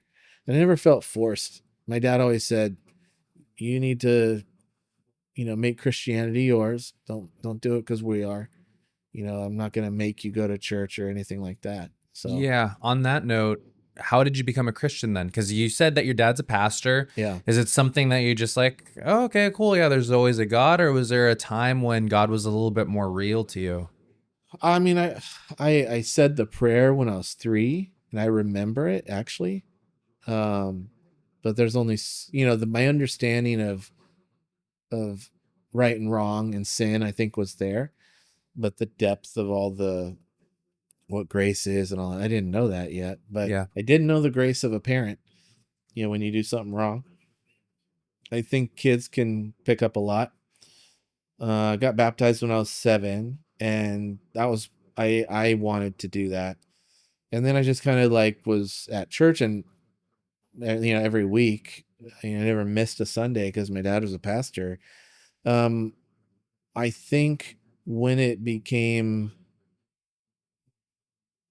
new for me was when I went through a trial and depression, and I was desperate for God. So I always knew God. There How was old a were you during that point? 17, Okay. but I counted myself as a Christian. But I think that something shifts in someone's heart when they're desperate for God. That's everything. I have to. Nothing else matters but how close I am to God. And that was the point I reached. And shortly after that is when I heard from the Lord to get involved in missions. And that was about when I was 18. So it's good 6 months of, that growth period. So I would say that was like the big real thing where I'm like, God, nothing in life makes sense. I don't even know if I should be around or live. I was like, I know you're real. I'm just going to give it one hard push because I need the God that I'm reading about in the Bible. I need to know that. Hmm. And that's when the shift happened. So it's desperation. I think that's the key, is once you're actually desperate for God, he doesn't just become your savior, he becomes your Lord. Yeah. And I don't think it's like two different experiences. I think it's a realization that you might have. You know, only God knows exactly all the nuances of when you're saved or not, or, all that kind of. I don't think that is the point, other than I knew I didn't want to live my life for myself. I just wanted God. That's it. And so that was a shift when I was 17. And, that's, I think I'm thankful that my dad let, you know, let it be real, let it let Christianity be something that was between me and God, not something the family did. And he wasn't like, don't come to church. It was always something we did. I always enjoyed it. I didn't dislike it. I also didn't have any church hurt. And a lot of people, they Yeah. have to go through like a church hurt phase because you realize that, you know, Christians and non-Christians are capable of sin, and you have to deal with that at some point. Everybody does. But the question is, do you have people to walk with you when you know, feel hurt by others?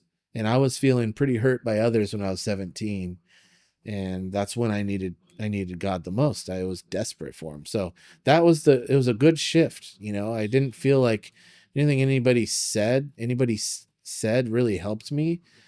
And so I was kind of like banking on the Bible being true, as I was kind of Hmm. like this. It's like, God, if you're real, I'm just going to give it the hardest push I can give, because I want to know what I'm reading about. I feel like I didn't know it. You know, I knew it here, but it wasn't like deep in there. So what did that push look like? You're like, oh, you got to a place of desperation Yeah, where you wanted and needed to know if there is a God. When right. you like took those steps, what did that look like exactly? I I didn't doubt God's existence. I doubted whether he was powerful, Hmm. because I wanted my problems to stop. And I was like, well, I need to figure out how I live in a place where I can see God's power.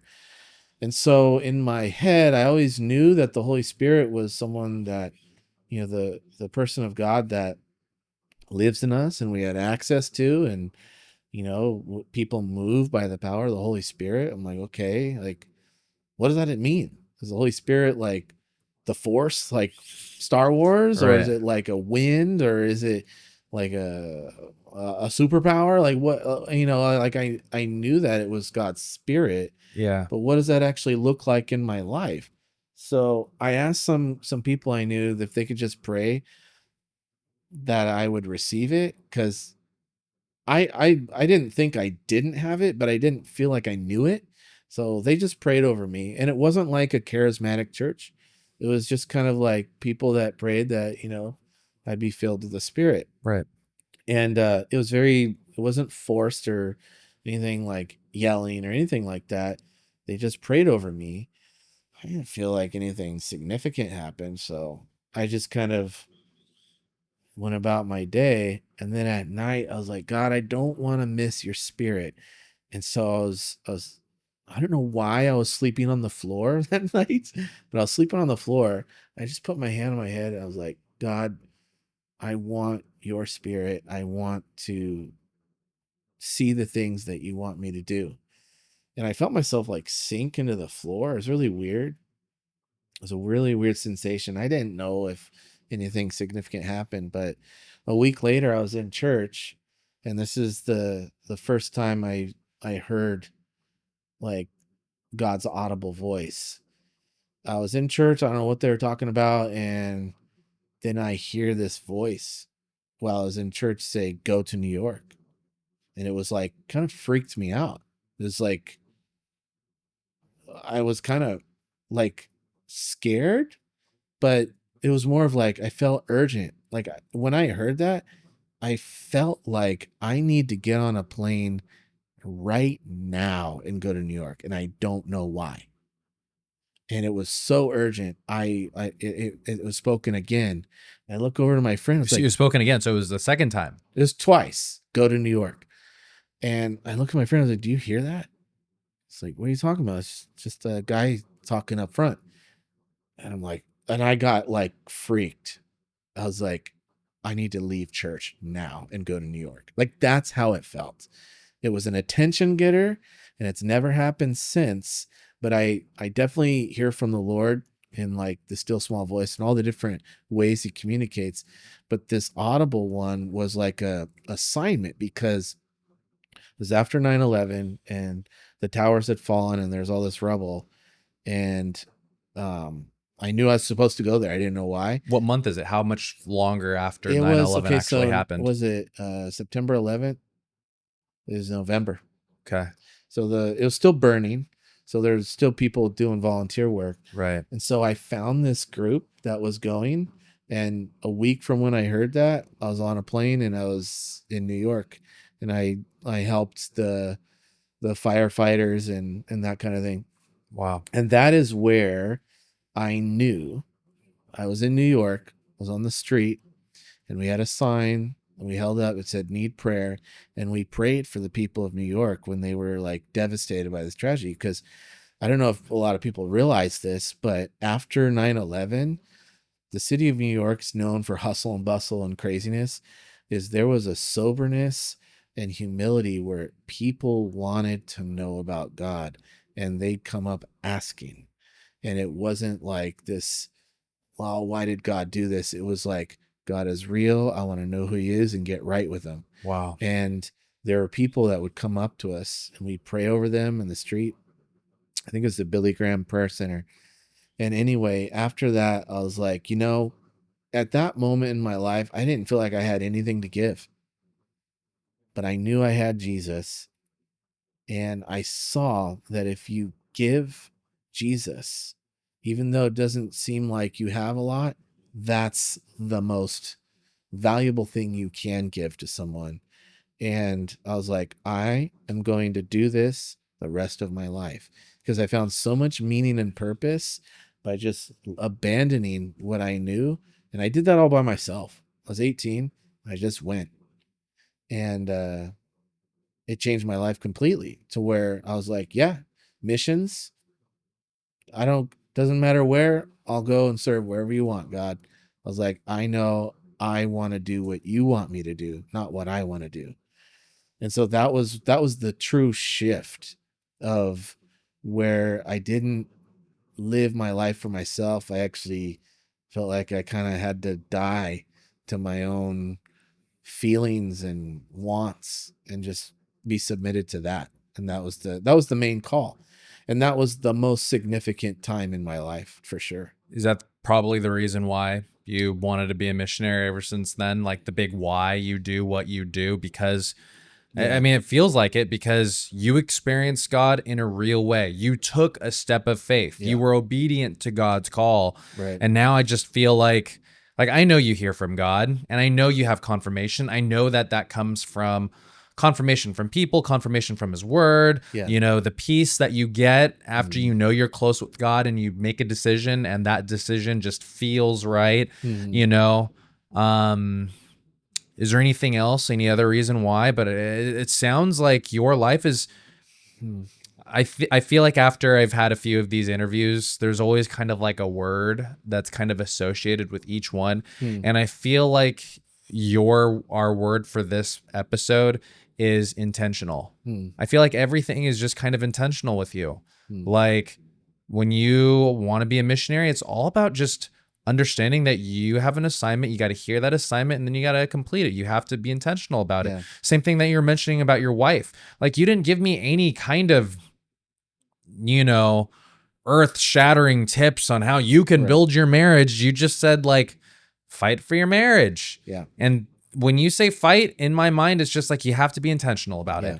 it. You have to bring it out in the open. You have to talk about it and say, hey, Yeah. it's go time. We have to be as close as we can to each other right now. And just hearing about your time with God, like God tells you, go to New York twice, go to New York. And you hear it and you're like, I got to go. You're intentional about Right. accomplishing God's work or God's will for your life. And then you just do it. You just follow along and you just, and as you kind of do what God calls you to do, and then you're just kind of like, okay. And then you kind of bring people alongside Yeah. and you're intentional about building the relationships that are currently around you Yeah. while prioritizing your families. Yeah. Hearing from God is very important, but I think people get very hung up on what they're not hearing when there's so much in the Bible that God has given us instructions to do. It's simple obedience. And that's what intentionality is. It's not complicated. It's just obedience. Because yeah, like you're going to benefit from whatever it is. You're going to enter trials, but you're going to actually have the faith to stay steady and not doubt during your trial, because that's That's what obedience does. Disobedience causes you to go off course. I mean, look at Jonah. It's like he was instructed by God to do something and he just decided to disobey, and it didn't go well. But there's all kinds of examples. And I have a lot of failures too. It's I think the learning process over the last 20 or 22 years has been, if God says to do something, do it, and then test it. Like test what he's saying and obey it, and don't hesitate. I think delayed obedience is disobedience. So if it's clear and then you're not acting on it, that ship might have sailed, but God always provides another way back to get super close and intimate. And like, God's constantly trying to communicate to us, things to do in our life. And it's not necessarily what we're asking for. Like, oh, where should I go to school? Or, what kind of job should I have? And what's my career is, those come and go. But the word of the Lord is strong and it's steady. And that is why we can trust in it. So I would say that's like, if you're watching, get to a place where you're desperate just for God and nothing else, where nothing else really matters other than the desperation that you have for God, because that's honestly, that's what changes lives. Because that's actually what when we go to these other places, whether you're in some other country or evangelizing to someone, is you're trying to see who's desperate for God, and if they're ready for that change. Yeah. You know what I mean? Like, we need to change our lives. We need to allow God to change our lives, right? We're not like we're the problem. Not him. I think that truth of being desperate for God, in need of God, comes from Matthew 5 in the Beatitudes, where Jesus said, "Blessed are the poor in spirit." Be so destitute, be so low that you just are so reliant upon God, and I know God loves that, because he doesn't like the proud, but he loves the humble. And the humble and contrite soul that says, "God, I need you right now." God can't help but just draw near to that person. And so I think what you say, and just, learn to be desperate for God. And if people can't see how much they need God, then I feel like some practical steps is just to take a step back. Like, really look at what we have. Look at our minds, look at our hands, look at our feet, look at, life is fragile. That's one thing that I learned being, in the medical field, is that, like, we could die, and on top of that too, what about our soul? Where's it going to go? We have no control of where it goes. Even Jesus said he has the keys to hell.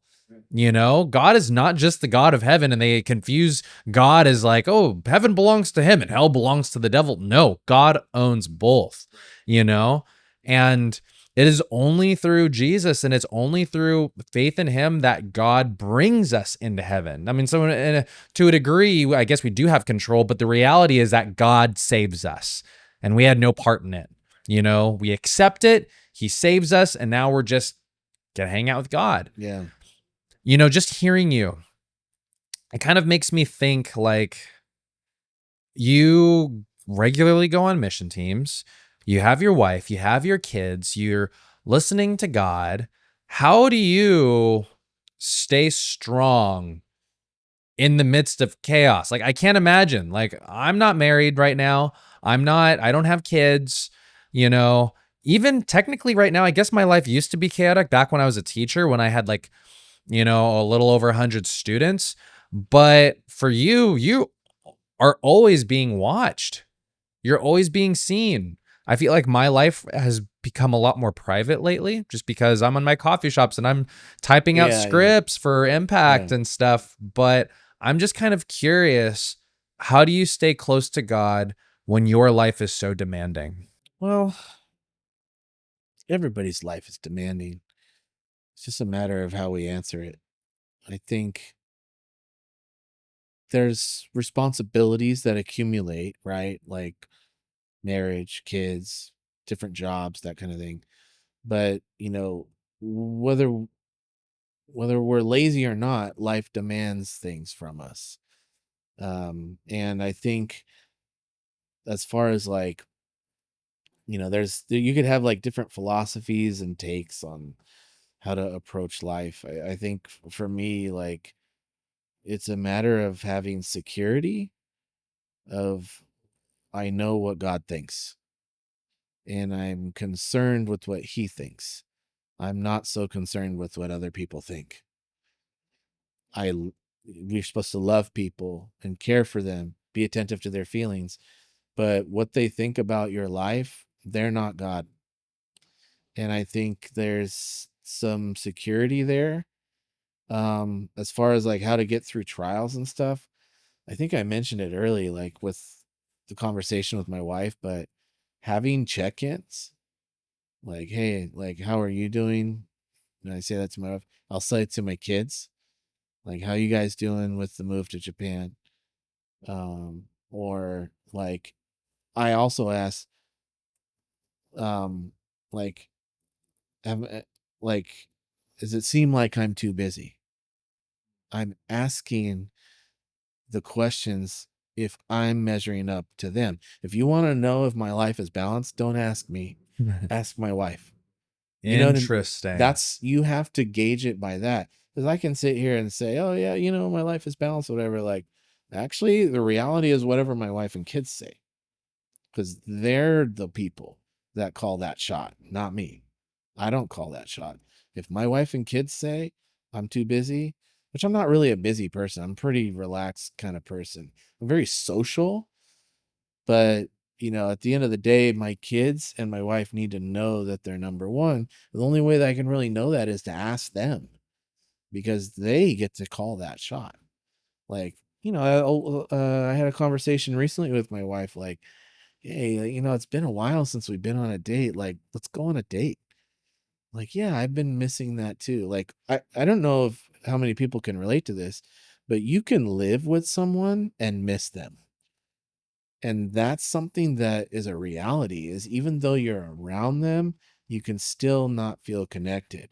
And I think one of actually the things that I value most is connectedness. Is if I don't feel connected to my family, whether it's my wife and kids or even my mom and dad and sister, if I don't feel connected to them, um, my life isn't going well. But when there's connection and, if I feel like there needs to be communication, like give them a call, pay them a visit. There's things that you have to set up in your life to make sure that you're actually um accountable to. Like our families are not anything we choose. They're things that we're accountable to because that's what we were born into. Now, your wife is someone that you choose. Your husband or wife you choose. Your kids you don't. I mean, yeah, you might plan to have kids, but Hmm. you don't choose how they're gonna be in their personalities.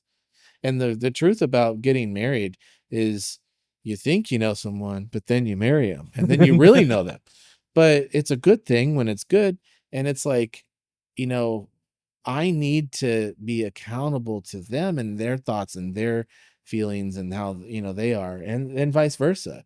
They need to be sensitive to me and what's going on. But if you don't create that culture in some place, because not Wow. everybody has strong families, to people that don't have strong families, there needs to be a community of people that are loving that you can grow with and they can check in and see how you're doing. Like in Japan, we're going to have that community.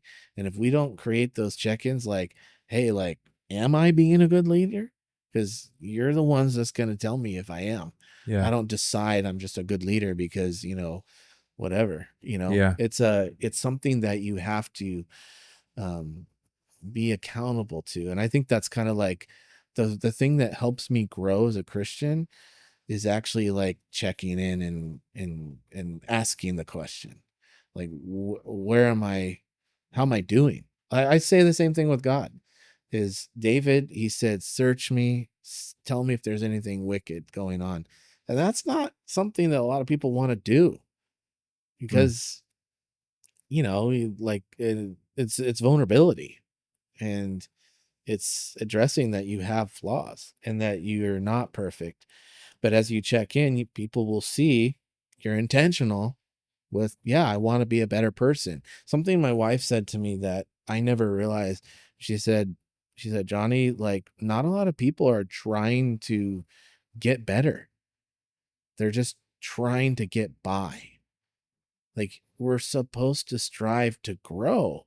We're not supposed to just find our little happy place and stay there. Like, I actually want to improve as a Christian, as a person, as a father, as a husband, as a leader. I want to improve, not to strive to some goal that I don't know if I'm going to attain, but I just want to know, like, if I'm getting better. I said to a group I was teaching one time, I said, ask yourself the question, are you the same person you were last year?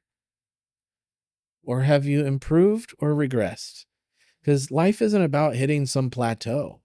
You're either doing this or doing this. And you have to gauge your process and where you're at. Because I can tell you, 2021, I was on the down. I was going down.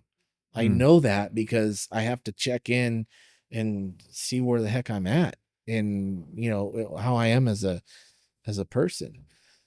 And I think our relationship with God is very similar because it's from that when we feel like we're ready to just give everything to God that he puts you in places that help you grow. And that's missions. Is places to help you grow. It's not just for the people you're serving. It's an assignment by God that helps you grow. That's missions. Assignment from God that helps you grow. And it looks different for everybody. And it could be anywhere. Could be the next house. It could be so many places. We can't limit how God can teach us. And we shouldn't limit it to only God teaches me at church or my Bible study. You got to be open to God's teachings all the time, right? It's like that's the thing that I think sustains me through trials, is knowing that I'm always in a lesson. I'm constantly going to be learning until I die. So like, yeah, that's true. I mean, I know that's true. I don't once doubt that God isn't trying to teach me something. Yeah. You know what I mean? And I think that's just kind of the simple perspective, because if you're open to learn from God, like, yeah, he'll push you to stretch your faith. Like, look at the disciples. They said, oh God, we'll go with you. They didn't realize what they were going to do. You know what I mean? I mean, look at how their lives were, like how it happened. Like, my goodness, if they would have known ahead of time, maybe not. You're right. But, everybody's got their process and we're in different places. The question is, do you want to grow or not? Are you hungry? Because, yeah, I'm still hungry for God. Like, I don't have enough of him. And I'm not overdoing it too. Like, there's a problem if you're striving and you're, just, there's peace when you're growing with God. It's the peace that surpasses understanding, right? It's like, yeah, it feels, why am I having peace in this trial? That's peace. Not like, oh, I just feel relaxed. It's such a nice day. Like, no, I'm in a trial, but God is more with me than anything else. So, yeah. From the things that I've seen already in your life in the years that we've known each other, I definitely sense a peace. There is a rest that kind of comes from you, one that communicates, one that checks in. Like, you are one of the few people that is intentional about, like, pointing out when I'm doing something right.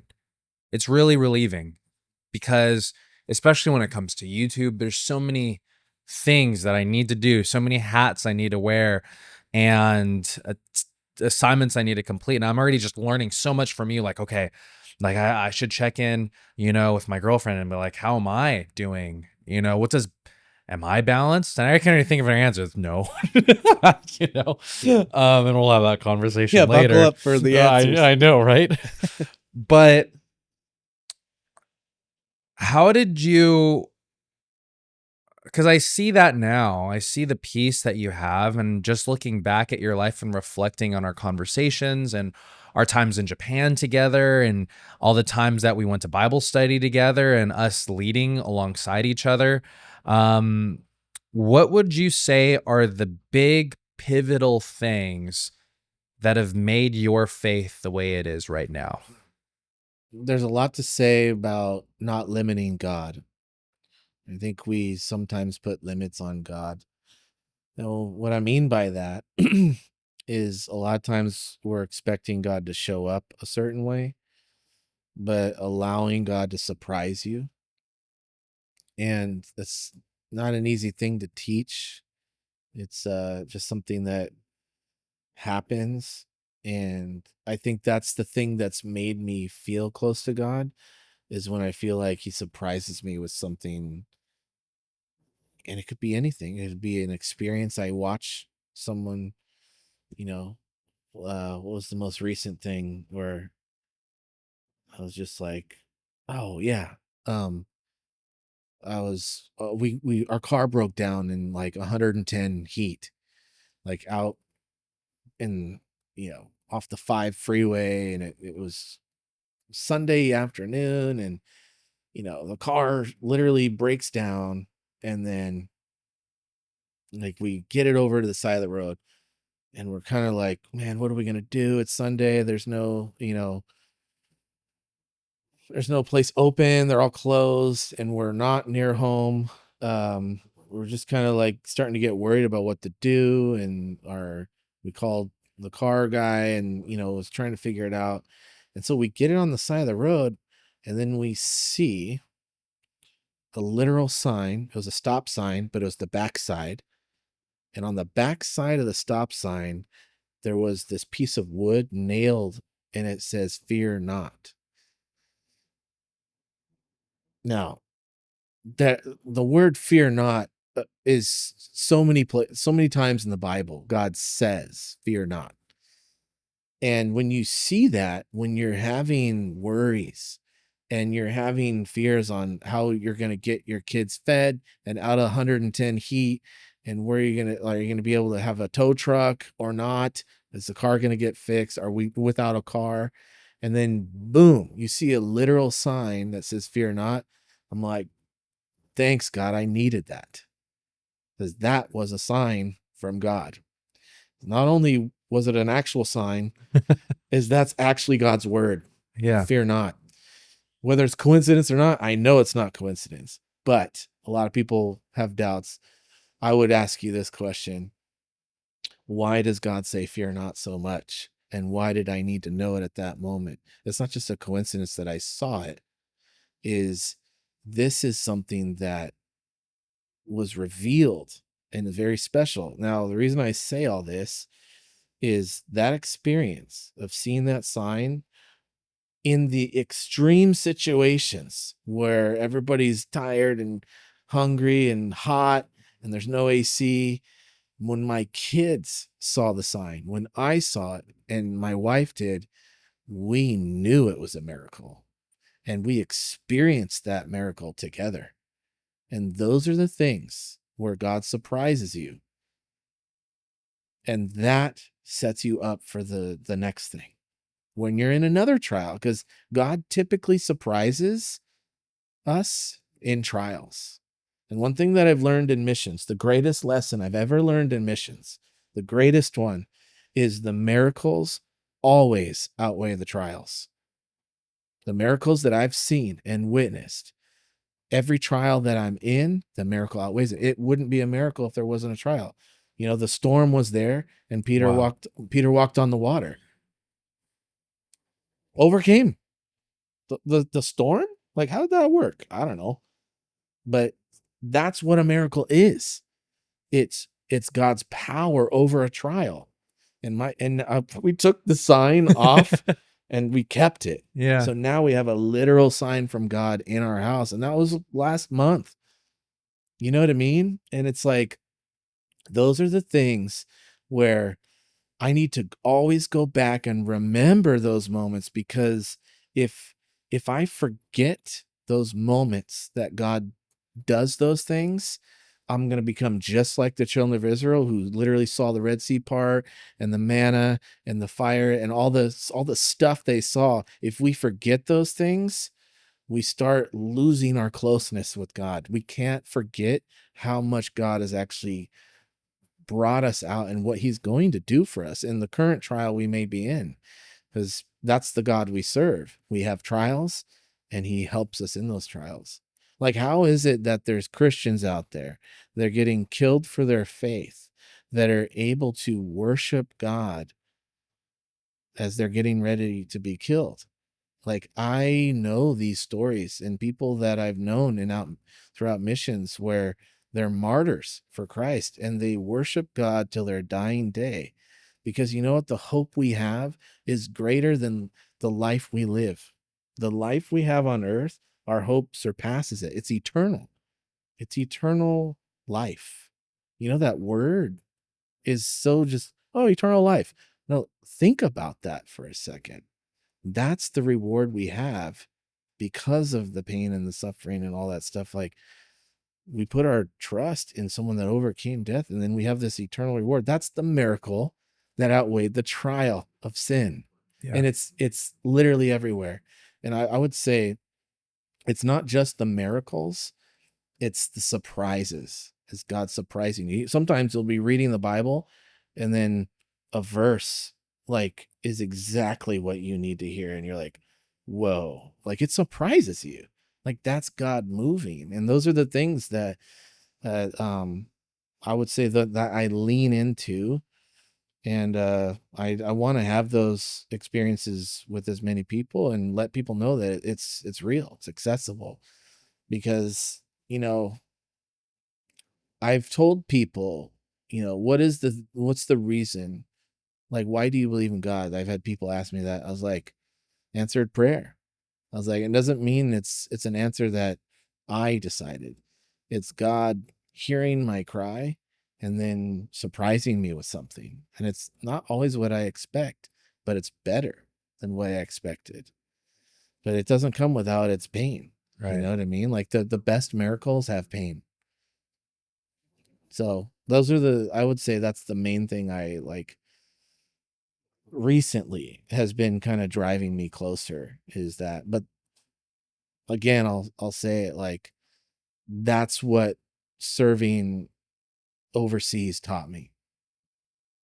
And that there's a moment when I was in China in particular, which there's no way I could talk about it at this one, but there's a moment in China where I realized, because I saw this crazy thing that God did, and I'm like, I can't live the same anymore. I'm accountable to these miracles. I haven't just seen them, I'm now accountable. Right. And that's how I feel, as I feel like God gives miracles are very personal. And when you encounter something personal, you're accountable to that. Yeah. You know what I mean? It's like, it's not just I'm supposed to collect good Christian experiences. Like, I have that sign, fear not. Guess what that means? It's in the house and we can't fear. We're not allowed to. Yeah. Because God said not to. You know what I mean? Like, it's more than just a nice sign in the house to, oh, just motivate me. Like, no, it's an accountability. It's like, that's the miracle of God right there. We're not going to fear when we have trials, period.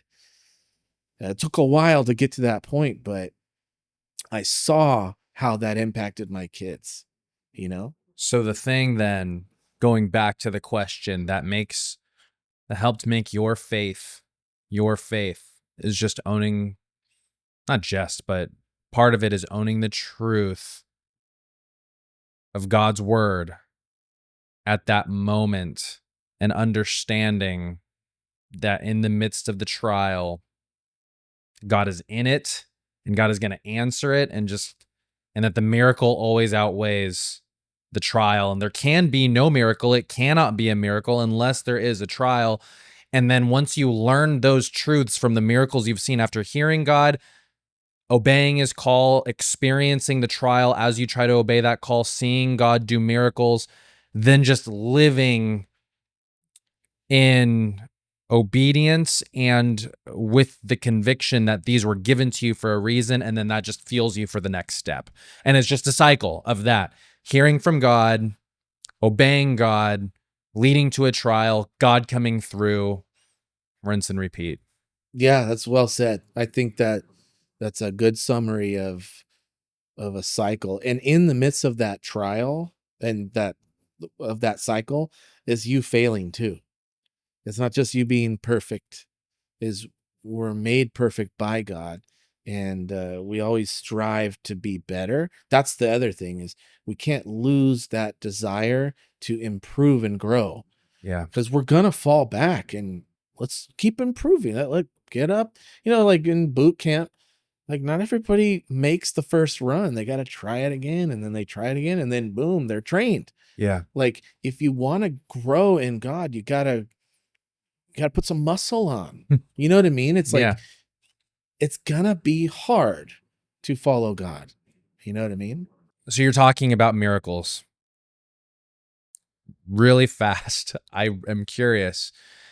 I mean, I kind of have a miracle in mind that you told me, but can you tell us a miracle that you have seen? Part of me just thinks of the backstory because I just love that story of you in Japan, or is there another one where you were just like, because you What have one in Japan? the one with the girl's back. Oh, that one. Yeah. I Where's would that one? want to just, because I heard the one that you kind of skimmed over really fast in China and Right. everything. Yeah. Like Yeah.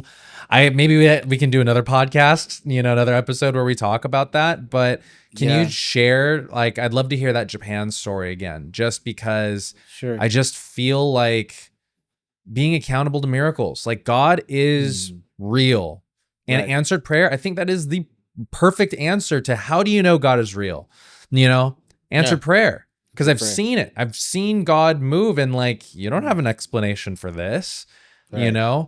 So I know there's a lot of people who are probably going to listen to this and be Yeah. like, okay, this guy thinks he knows God, but can you show him like just how powerful our God is, and like how you experience that in that one instance in Japan? And maybe we'll talk about it in a different episode, Sure. all these different miracles, because I know you have a bunch, but There's, just hearing that one. yeah, I can share that story. I think there's a couple things about miracles. As I There's all kinds of categories of miracles, like physical healing or signs and wonders, and there's salvation itself, the power of that. And then there's also, like, you know um what's the last thing I'm thinking of? um yeah, I don't know. Oh, very important is there's a lot of fake miracles. Hmm. And that doesn't mean that miracles don't exist, which I'm a firm believer they are active and well. And on a personal note, they don't just happen in foreign countries, they happen right here in our city and in our state. They're not limited. I think if there was a recipe for miracles, we'd see them all the time. There's a uniqueness to them. I don't think that they're fabricated, and because then it becomes like magic tricks. And the reason I'm saying all this stuff is because people can obsess over miracles. And the thing that I've learned most about miracles is they don't change people. And what I mean by that is, you can see a miracle, you can be praying for someone and it happened, and it's amazing, and it's like you just instantly go into worship. but it doesn't actually change people. The greatest miracle is the changing of the heart. Because if you Hmm. look in the Bible where there are these miracles, is sometimes they would happen and their hearts would not change, right? But then there's times where you see the miracle, now you're accountable to what you saw, like the blind man. He could see, and that, like, the question is not what the miracle is or how to get it, is what are you going to do after you see one? Are you going to live differently after you see one? Because to the Japan story, I had seen miracles before, but I don't know about a physical one. Like, I'm not sure. There was one miracle I saw. I was like, I don't know if this is a trick or if this person's leg really did grow. I saw it grow, but I don't, like, you know what I mean? I'm not a skeptic, because I can sit here all day long and tell you about miracles that are real and legit. You know, that was another thing that really drove me into missions, is I knew they were real. So the Japan story is, we were evangelizing on the street, and Jordan, who is a guest, he um was skateboarding outside and was talking to some Japanese girls. They're like high schoolers, and he was like I think 18 at the time. And he just started telling them about Jesus, and said, oh, you should come to our like little coffee house thing that we're doing. So they came, and then we had our team, and it was about 8. And there was a girl on our team that was real shy, but like just wanted to grow her faith, and wasn't by any means like you know overperforming or anything like that. Very humble. And so anyway, the girls are talking, and we're all like, the whole group's all hanging out together, having fun and playing games. And then uh this girl come in our team, she comes up to us, she's like, hey, I feel like I want to pray for this girl's back. And it was specific to this girl. I was like, oh really? I was like, okay, let's ask. Because in Japan, you have to pay for prayer, so it's a little awkward and weird if you say, can I pray for you? You have to They pay for prayer. Well, yeah, and Oh, you go to this, the temple. you go to the Yeah. temple, you pay Yeah. for a blessing or a prayer. So we're like, hey, we want to pray for you. And So like, you and this other girl who just had the heart to pray for she this had the girl's heart to back. pray for her back. She said, hey, can I pray for your back? She's like, oh, like kind of, you didn't want to pay. You know what I mean? Oh, I And so we're see. like, it's free. Don't worry. Like, we just want to. She's like, how did you know? Like, what do you mean? She's like, I've had a twisted back since I was like 4 or 5. She was 16. And she's like, and I look at the girl who wanted to pray. I'm like, tell her how you know. She's like, well, I was like, I was just, I'm trying to listen to God, and I felt like God told me to pray for your back, that it would be healed. And the girls, the 3 Japanese girls, were looking at each other like, what? And so anyway, the girl on our team put her hand on her back, and we all did. And as she's praying, I feel the spine like shifting. Yeah. And I'm like, whoa, it's like crazy. And the Japanese girl, who's not a Christian, starts reacting like, whoa, whoa. And it's happening. We like feel it. And anyway, she prays, and she like can move perfect and everything. And then uh she's like, what is this? Like, because she's already heard about Jesus, and we're like, this is Jesus. God is healing you. He wants you to know who he is. And then I said to her, like, do you guys want to know who Jesus is? They're like, yes. So we sat there, and I described, the full gospel message with what Jesus did, and that he's God's son, and what sin is. And I was like, the reason this is happening is because he sees you, he's highlighted you girls tonight, Yeah. by Jordan coming and seeing you. And so we prayed, and yeah, they gave their life to Christ, and I don't know where they're at to this day. Um, but I know that experience was pretty intense, Yeah. and not just for the girls, because their encounter with Jesus, like they didn't know who Jesus was. We had to tell them. They had no idea. And yet this was the miracle was a vehicle for the gospel. And that's what I realized about it. The healing of the back was great, but what it actually did is it gave the full gospel. It was the thing that needed to happen in that moment so that they could have the full gospel message and get to know who God was. And they prayed the prayer. I don't know where their hearts are at to this day, but yeah, that was insane that all happened in just a moment. And it wasn't the only miracle on that trip. Like there's two others. Like one time we were getting ready to go to bed, and this girl from Hong Kong, like she's like, "Oh, I have this infection in my mouth. I need to go to the doctor." I was like, "Can you pray that my mouth be healed?" And it was 10:30. I wanted to go to bed, and we're like, "Sure." And so we prayed, and her infection got totally healed right there in the moment. I'm like, "What?" She's like, "Oh, the pain," and it's like, "Oh, well, I guess are you still gonna go to the doctor tomorrow?" And she's like, "Yeah, but like I have no pain." And it's just like it was not even our faith; it was her just wanting, Huh. you know, the pain to go. And I don't know all the reasons why, other than someone taught me about miracles is all the gifts of the Spirit are to show who God is, to bring them to know who Jesus is. And that's why we desire the gifts, is because that's what it does. It's not because they're these spiritual awards we get. They are things that bring the gospel to the table. And that's why we need to be active, is because if we're inactive, the gospel doesn't get out. But that was like my big takeaway of that whole thing is like, man, it was like the miracle outreach. Like stuff was happening and it was blowing my mind. And the team wasn't anything necessarily special. They're just a group of young people that were like, yeah, we want to love the Japanese, and that was it. Wow. And that's how it happens. There's no recipe. It happens because God said this is the time.